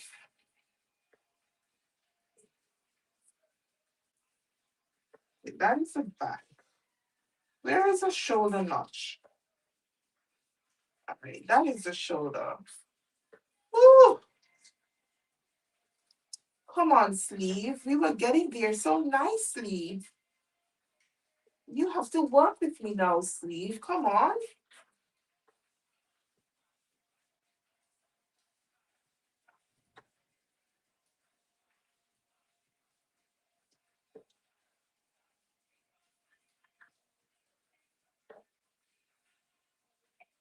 Mm, this should be one of the easiest kind of sleeves to put in because it fits perfectly. Oh, it's meant to fit perfectly if I had done my adjustment. Chops.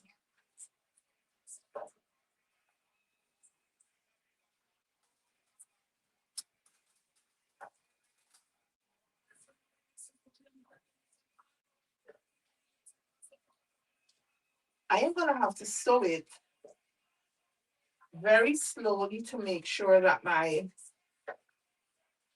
ease stitch, like my easing is, oh, these things happen, Kris. These things happen.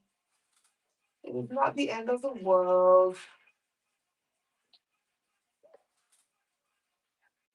Just when I was getting very excited over my neckline.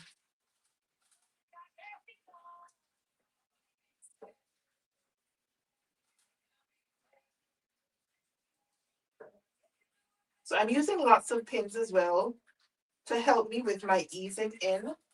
I could have run a line of like ease stitching or whatever, but I can't be bothered.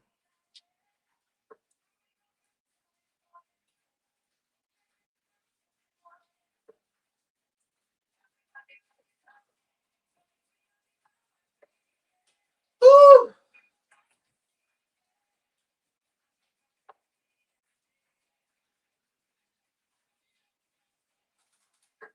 I wonder if the instructions say to ease anything in. Usually with this type of sleeve, you don't have to ease anything in. It should just fit.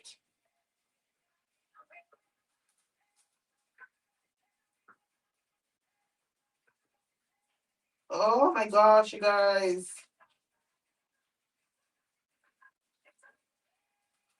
I feel like I'm gonna get puckers. Ugh.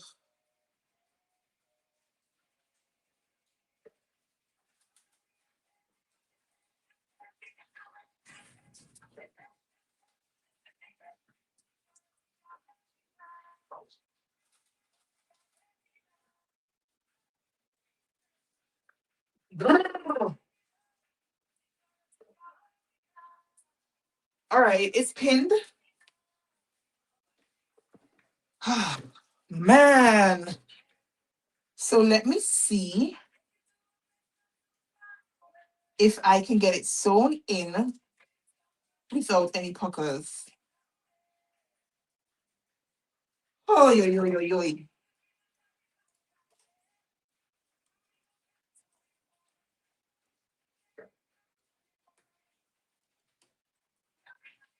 I am starting at the underarm.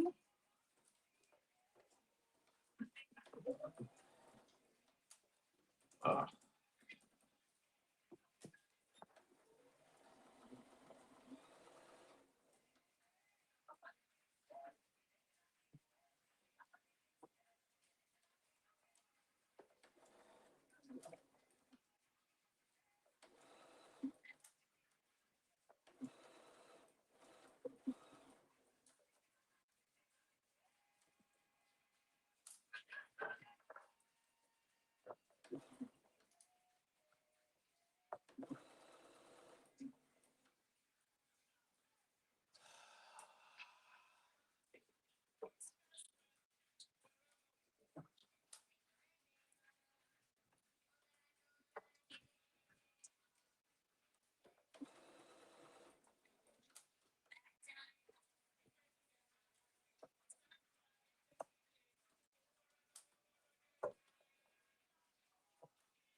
mm,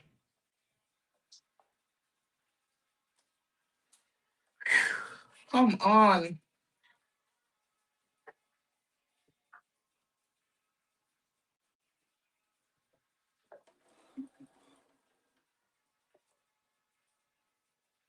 I feel like I'm going to have a pucker. Oh,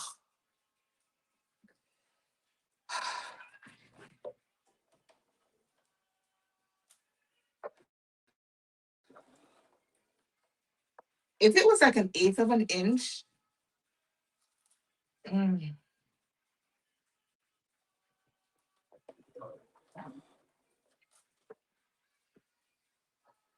how do you mess up a cap sleeve?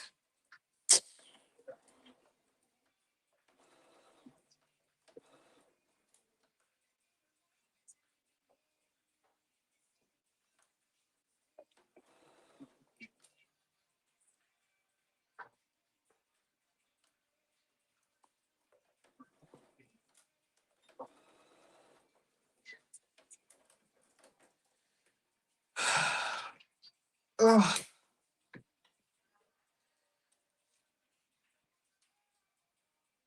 It's the annoyance that I'm feeling right now as I'm stitching this, you guys. I really, really feel annoyed with myself.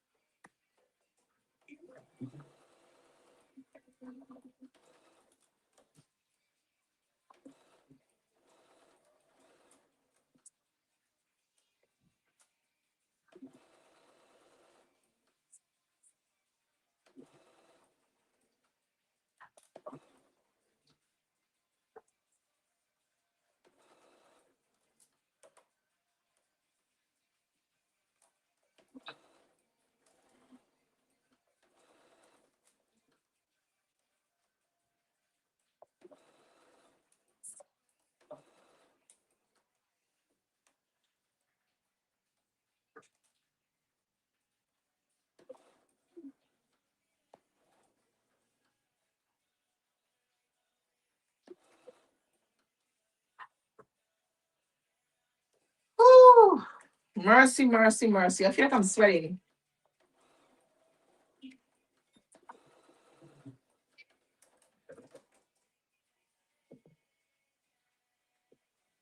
Let's see. Oh, a pucker. I see a pucker.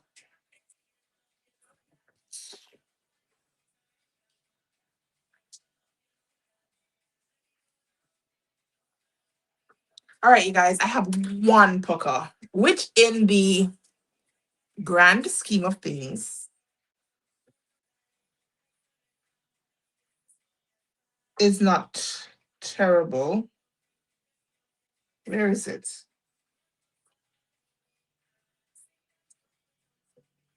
You know what?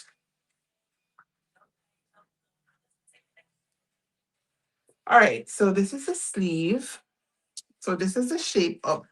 I mean, I feel like it's hard to see in this fabric. Are you guys finding it hard to see? But this is the sleeve, right the way around here. And I actually am not unpicking this pucker. It's a very, very, very small pucker. You probably can't even see it right here. It's ever so tiny and it's at the back of my blouse.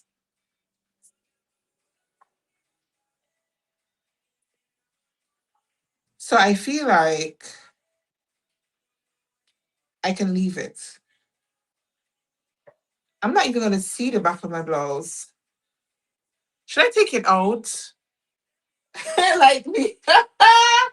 The perfectionist in me is like, take it out. It's so small though. That, however, was not fun to sew. If it was the right size, it would have gone in easily. I would have just sewn it right around, gone to my serger, serge it, press it, and I would have been done.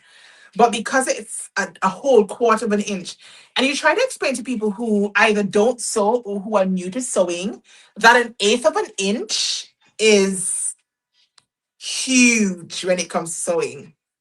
Like an eighth of an inch seems so minuscule when you look at it on a ruler.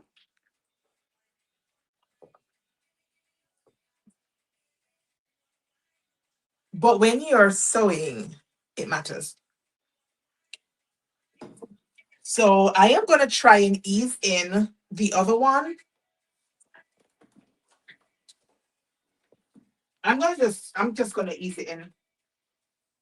And hopefully I don't get any puckers on the other side. Or if I do, they will be insignificant because altering it now would just be a matter of unpicking the side edge and cutting it off, but then that will change the rest of the shape. And I don't want to do that. I should have done this adjustment before. Ugh. Once again, I'm just folding it into half so I can baste my raw edges so I don't get anything slipping out. And then when I finish easing it in, I realize that half of the sleeve no catching. That will do my head in today. So I'm just going to baste it and then do the same thing. Ease it in. And then I will finish both with the overlocker. And then we shall be finished with today's live. I will go and have something to eat. And then a little bit later, God's willing, I will just do up the hemline. Because that will be all that will be left to be done. Let me see. Because this fabric is very soft as well, it's a little bit easier, dare I say, to ease it in than if I was working with like a poplin or something that is a little bit more, has a crisper hand. I think I would have gotten a lot more puckers if I did.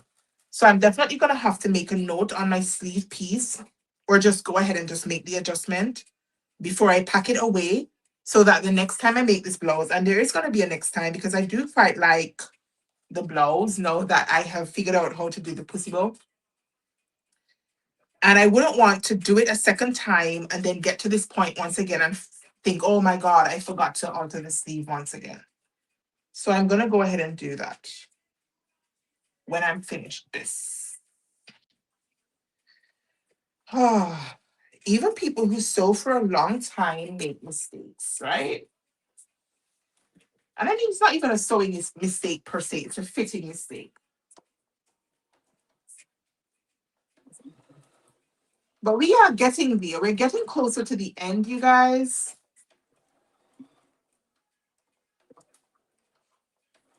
If you have not sewn up this pattern before,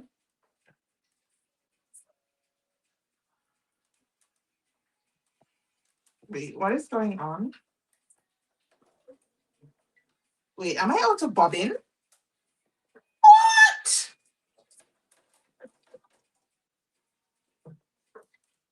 Hey, what's going on with my sensor? I am out. Now my machine is supposed to let me know when I'm out of bobbin.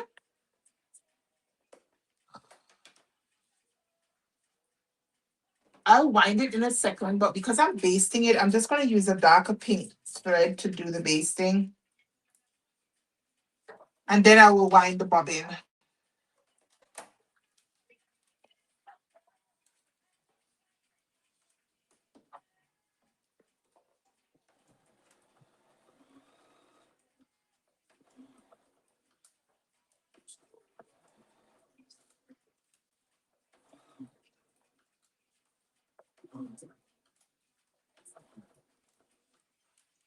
I'm getting there, you guys. Thank you so much for keeping me company today.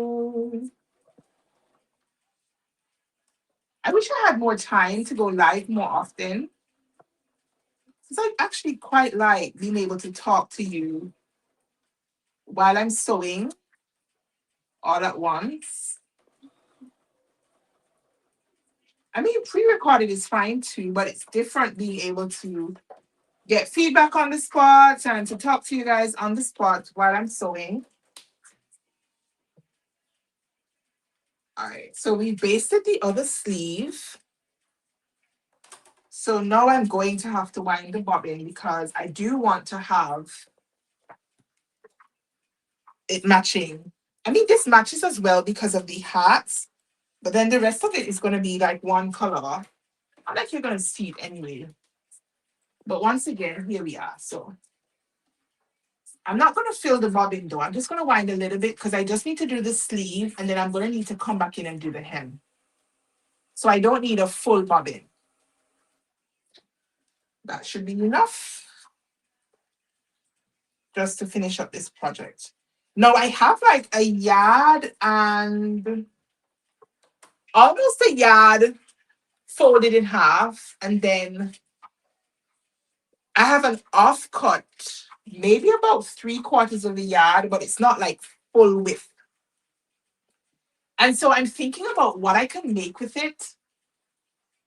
I'm not sure if I can get some kind of skirt squeezed out of it and then I can wear it with my top and it will look like a faux dress. And then I'll be able to wear the pieces separately as well. I'm actually a little bit surprised with how much of the fabric I have left back. And I really don't like when I have fabric left back, which is probably why I make so many dresses. Because then it's like, what do I do with this off-cut of fabric? Like, what do I do with the remaining fabric? So if you have any ideas in the chats, please let me know. What do you think I should do with the rest of my fabric? Should I try to make a skirt or should I just make something different altogether?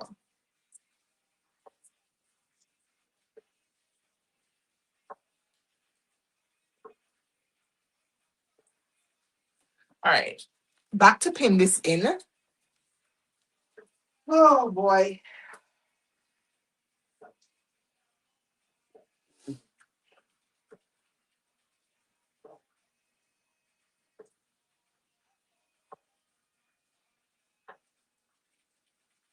Okay, that's the back. That's the back. Right. I'm just making sure I have my notches on the correct side.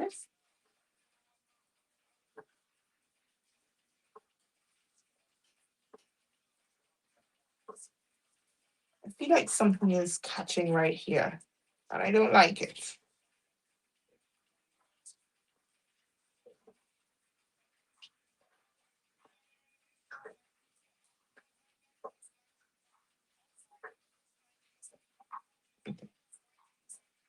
All right, that should be okay now.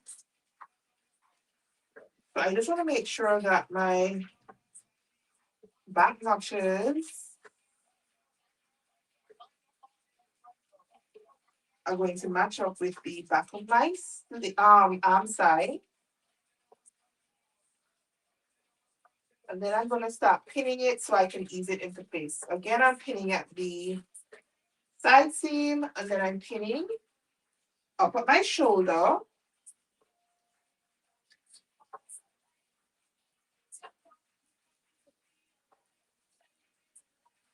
And then I can pin in between. Because I want to definitely make sure that my shoulder is in the right position.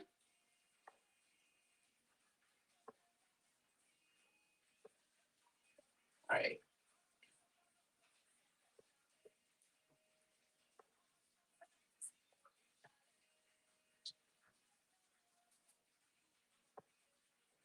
And when I sewed it the first time, I didn't tell you guys, but I sewed it to a point.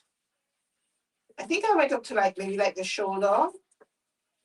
And for my front seam, my front sleeve, I turned it over so that the piece with more fabric was closer to my feed dogs to help it like ease in a little bit neater. So that's what I'm gonna do with this side as well.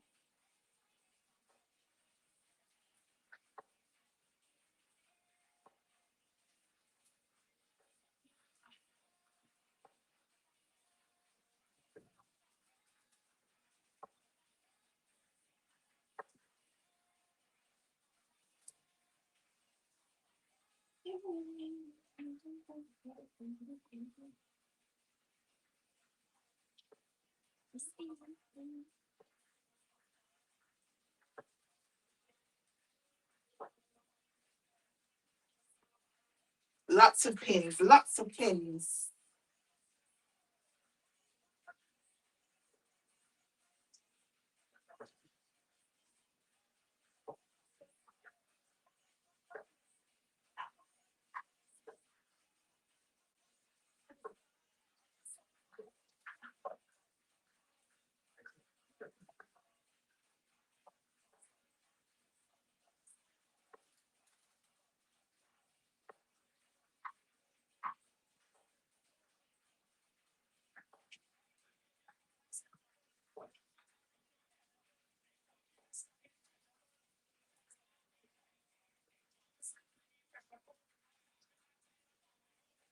Oh my goodness.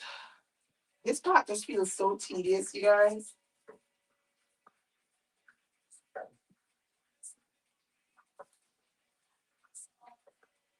So, so, so tedious.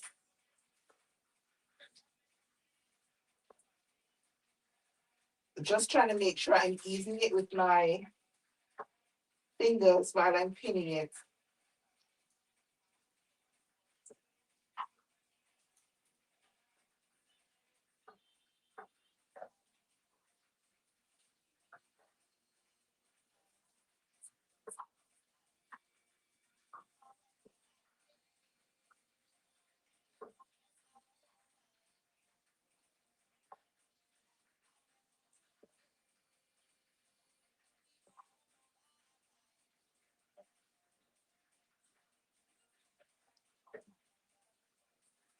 Quarter inch is so much fabric. Oh gosh. A quarter inch definitely feels like so much fabric.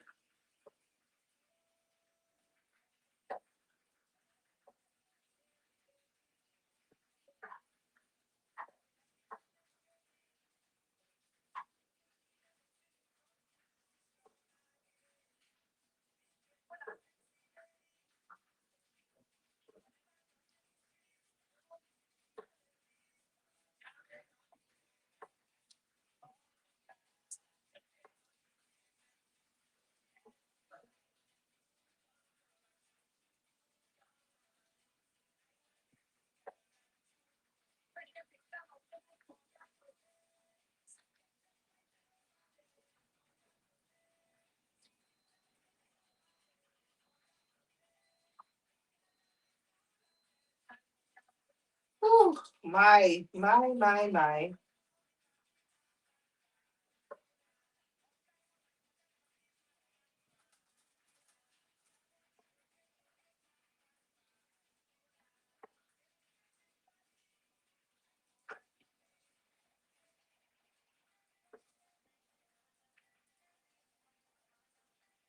All right, it's pinned. So let us see. Oh, if we can get it sewn in without any real big puckers.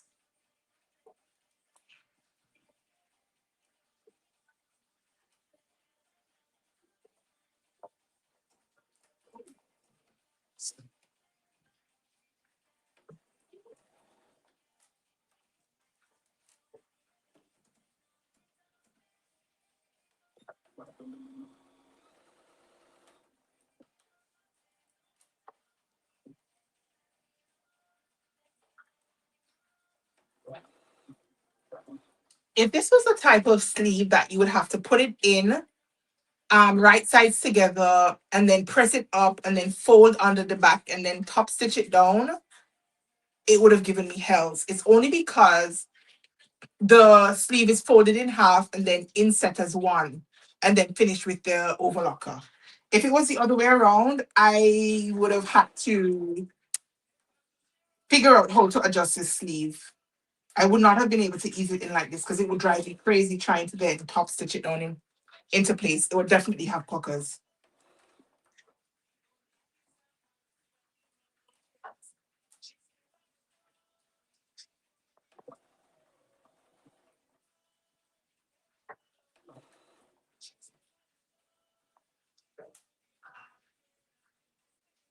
Oy, oy, oy, oy, oy, oy, oy, oy.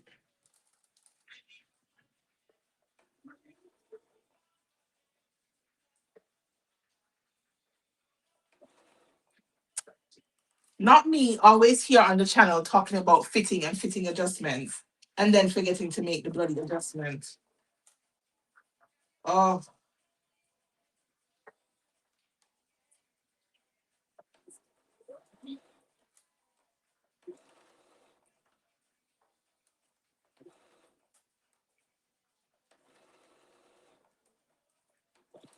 oops.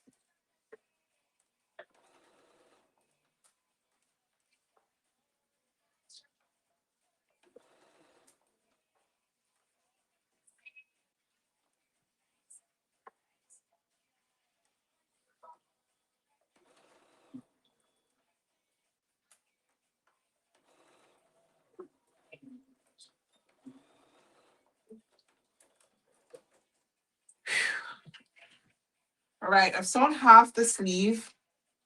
I'm now going to sew it the opposite way. Oh, no. Oh, there is a big. Oh, ah! God! There are two big puckers. Mm-mm.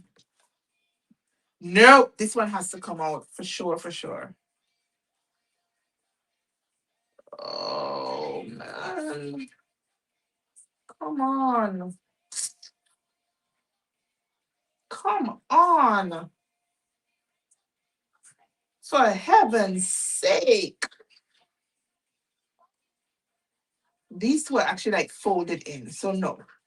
No, we will not have that.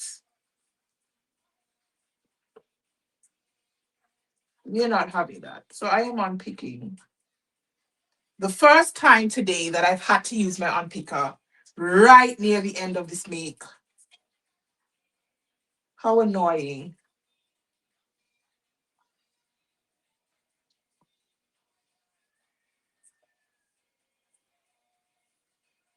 Oh, couldn't I have done a whole live without the unpicker? Couldn't I? That would have been a great achievement for me. But alas, I am unpicking it because unlike the other side, this one just like slapped me in the face as soon as I turned it around.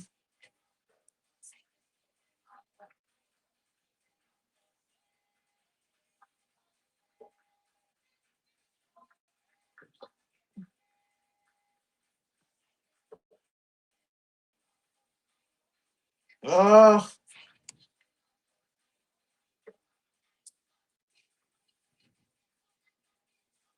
I hope my sleeves don't end up looking like uneven because of the shape of the cap.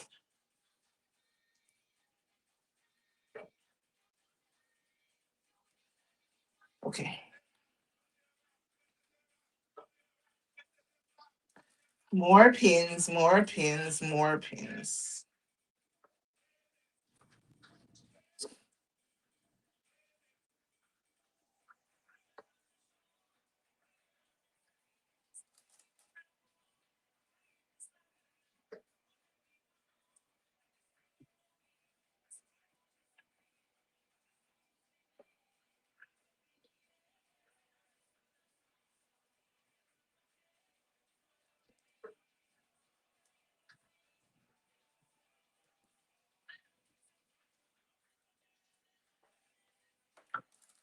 Oh,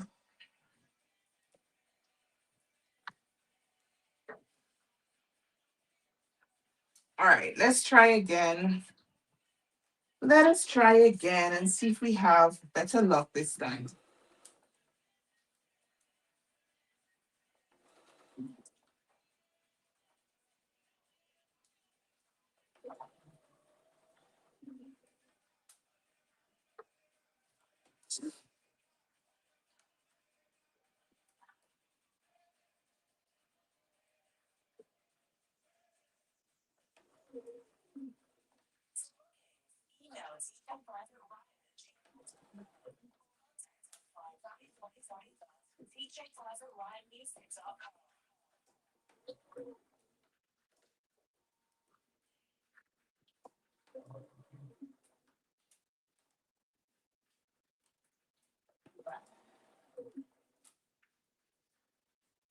My word.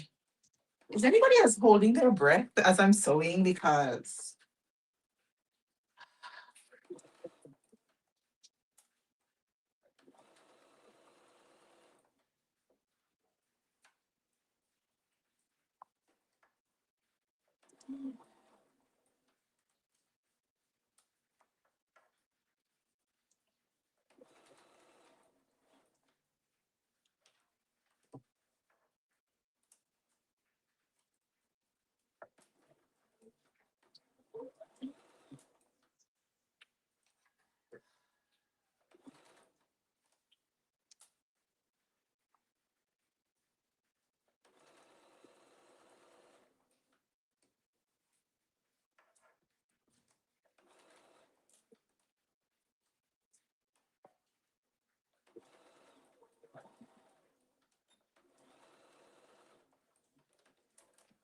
moment of truth, moment of truth.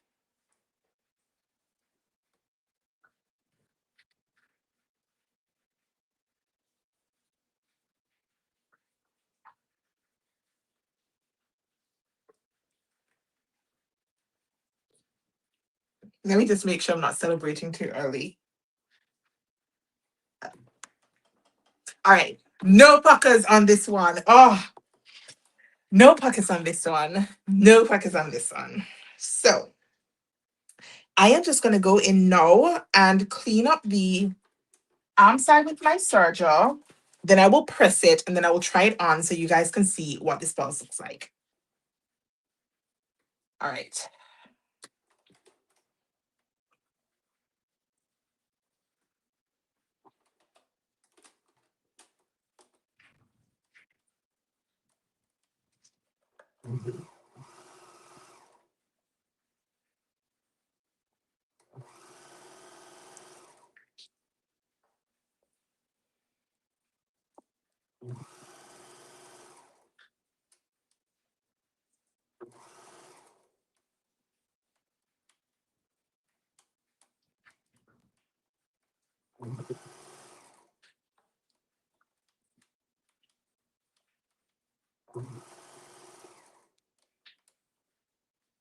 Ta-da-da!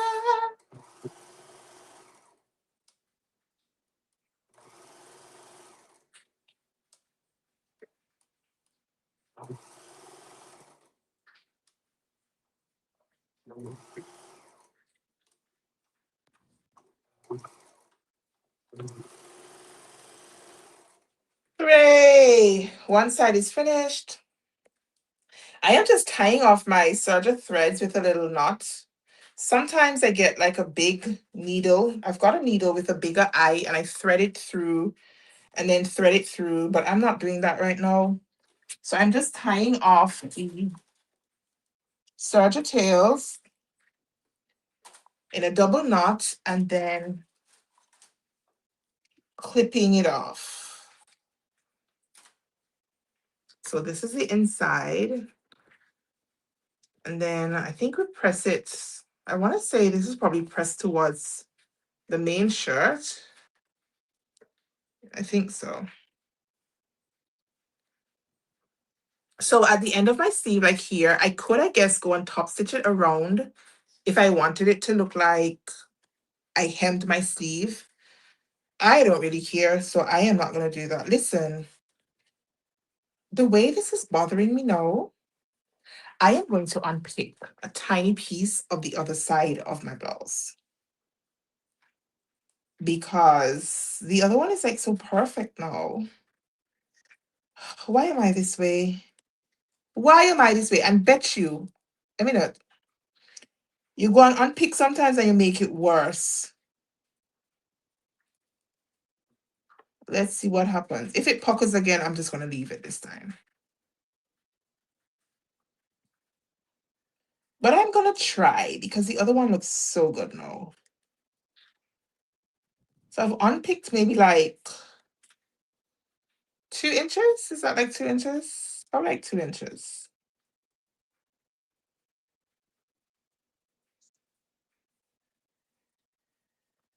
Here we go.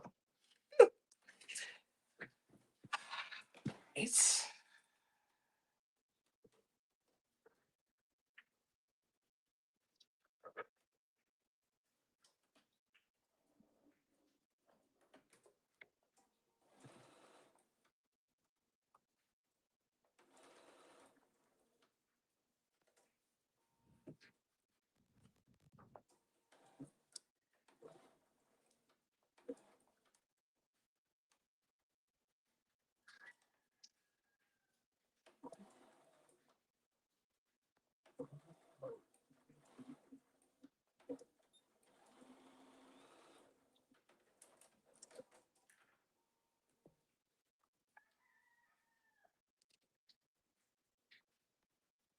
Well, look at that. Much better. So I have gotten rid. Have I? Oh, is another? Did I not see? Hold on. Let me just double check because it looks like I got rid of it, but it looks like there's another one right over the seam. I was going to start celebrating. Brr. This is all unnecessary, by the way. I probably could have very well just searched the bloody thing.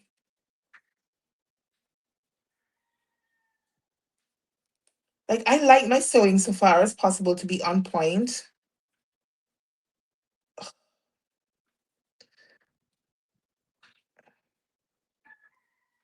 What the?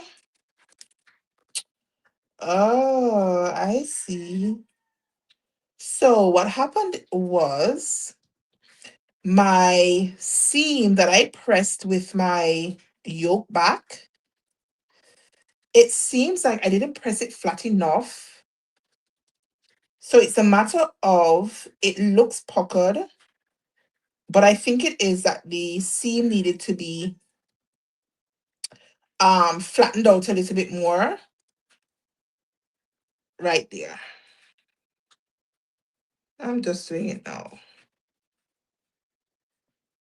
All right. All right, girl.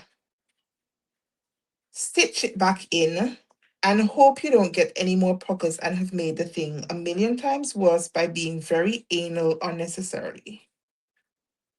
Is anybody else like this? I'm pretty sure most of you in the chat would have been like, I'm leaving it. It's not a big deal. I'm leaving it. Let me know. Would you have left it?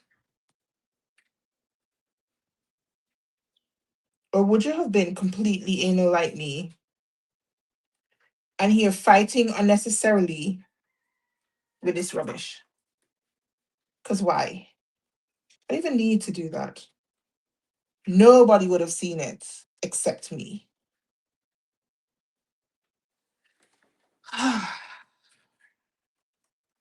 Last time.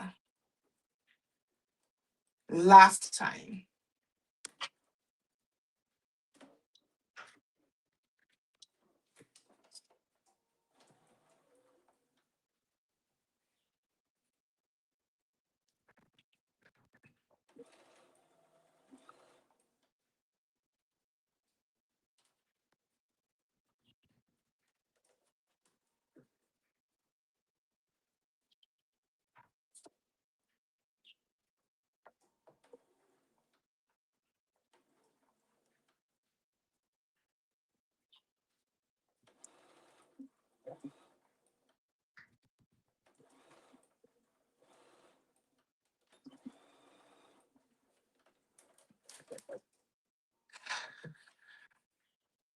Oh my days. All right, I'm done. I'm done. It still has a tiny pucker. I'm done. I accept defeat this time.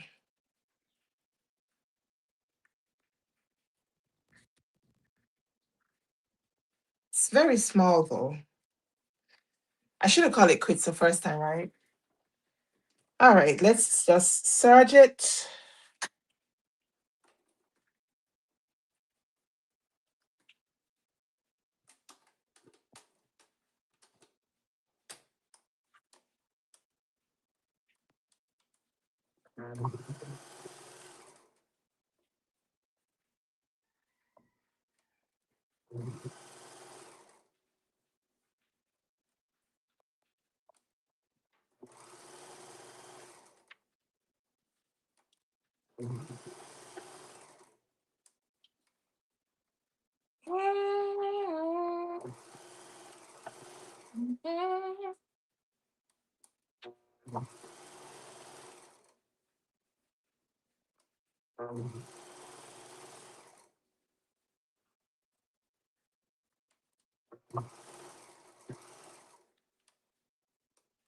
My serger sounds like she needs oil.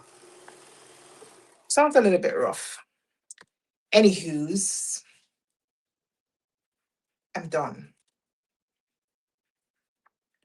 I'm done with the sleeve. Pucker and all, I'm done. So I'm just tying off my serger threads in the same way. And now I'm going to press it, but just before I do that, I'm just going to run the serger right around my hemline. I'm not going to hem it now, but I want to have it in place so that when I'm ready, I can hem it. And just to make sure that, you know, none of the fabric starts like fraying off.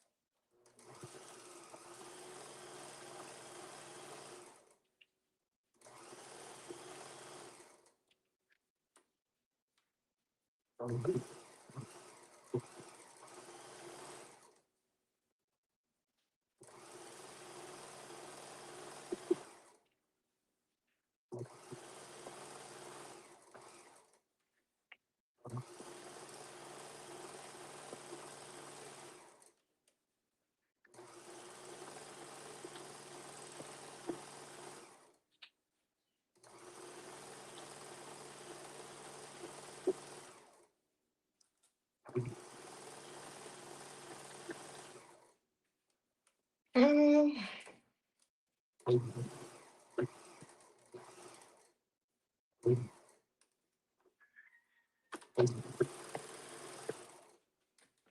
All right, you guys. Last press of the sleeves, and then I can show you what it looks like on.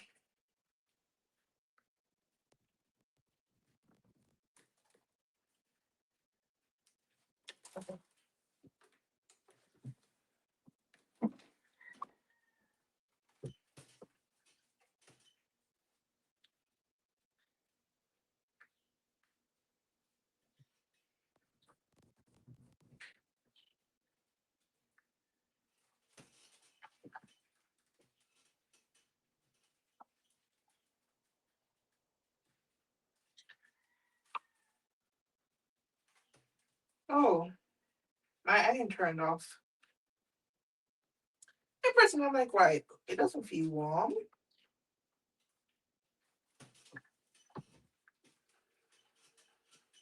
Now we're cooking with gas.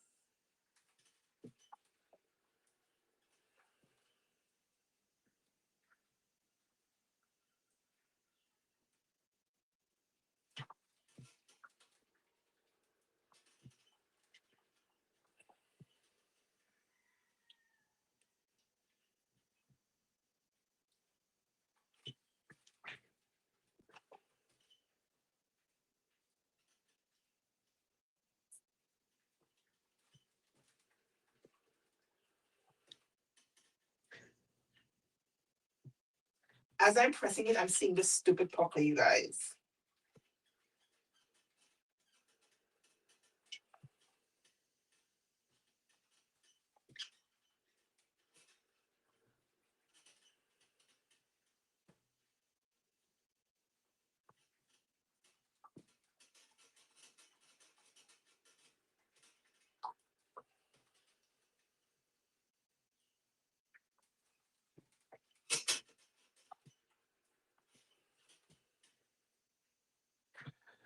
All right, one sleeve done.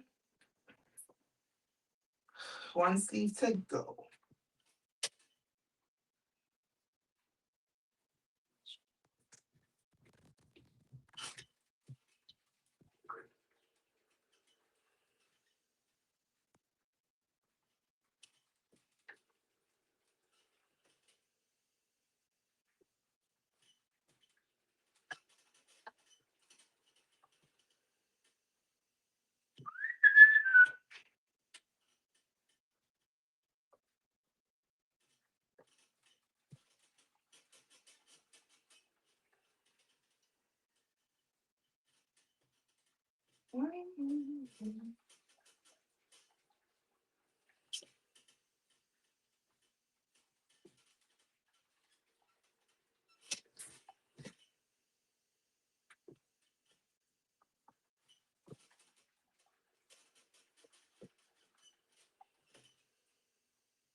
Last lap, last lap, last lap.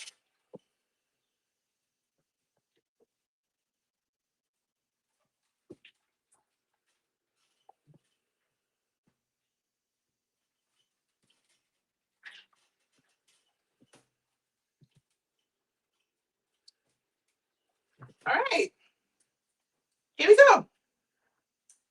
We have finished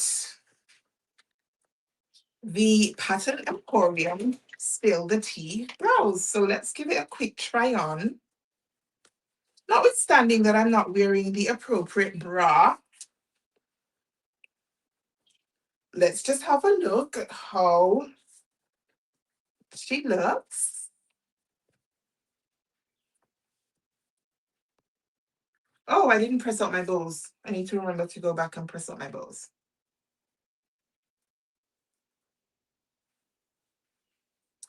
Voila! What do you guys think?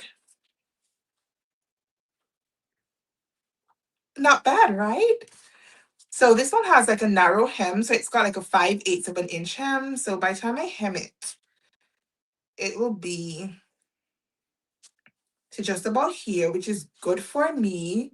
It does have the option to have like the tall length, but even though I'm tall, relatively tall, I carry most of my length in my legs and I'm very short waisted. So I did use the regular length cut for the top, but there is a tall length, which is a little bit longer. And then there is a tunic length, I think, which is quite a bit longer. I knew I didn't want that, but this is what we're working with. Da-da-da-da-da. Da-da-da-da. Da-da-da-da. Right, so it looks good. I think it looks good. I love the bow. Oh, I need to go back in and finish off that little gap that we left when I did my burrito method. But I am pretty happy with it. So I will finish it off live, just doing, the little end bits, finishing out the whole, doing the hem as well, and pressing my pussy bow so that it's nice and sharp. But we've done it. We've done it. And we've done it in 3 hours. If I was not on live, I think I could have gotten it done in its entirety. I would have finished doing the slip stitching and the hemming, perhaps in the same 3 hours that we have been here chit-chatting, but because I have been talking, and because of course I made mistakes, because I am notorious for making mistakes, it seems, when I'm on live. But thank you guys so much for chilling with me today. I am hungry. Me hungry. Me belly there, me back. I'm hungry. So I am going to go and have something to eat now. My kids are going to be home within the next hour and a half. Maybe even before that. Maybe the next hour. So I'm going to sit and enjoy my meal in peace and quiet. And then a little bit later, God's willing, I will be able to just do the finishing touches to my blouse. So thank you guys so much for chilling with me for today's live. I really appreciate you taking time out of whatever it is that you have been doing today to come and watch me sew and listen to me sew up this blouse. I'm hoping that you enjoyed my company as much as I enjoyed yours, and I do look forward to seeing you in some future live. In any event, I should be here on Thursday with a pre-recorded video, which I have not yet pre-recorded. It is the last episode of the Patterns for Your Body Type series. We have done the rectangular body shape, the hourglass, the pear, and the inverted triangle. And I've got one more left to do. It was meant to go last week, Thursday, but then I was live. So hopefully I have it ready for this week, Thursday. If not, you will see me here again on the channel on Sunday. So make sure you're subscribed. If you're not, make sure your notifications are turned on, and make sure you give this live a thumbs up before you leave. And thank you guys again so much. Enjoy the rest of your Tuesday, and we will catch up soon. So until then, stay calm, stay cool, stay safe, and absolutely keep sewing. Peace.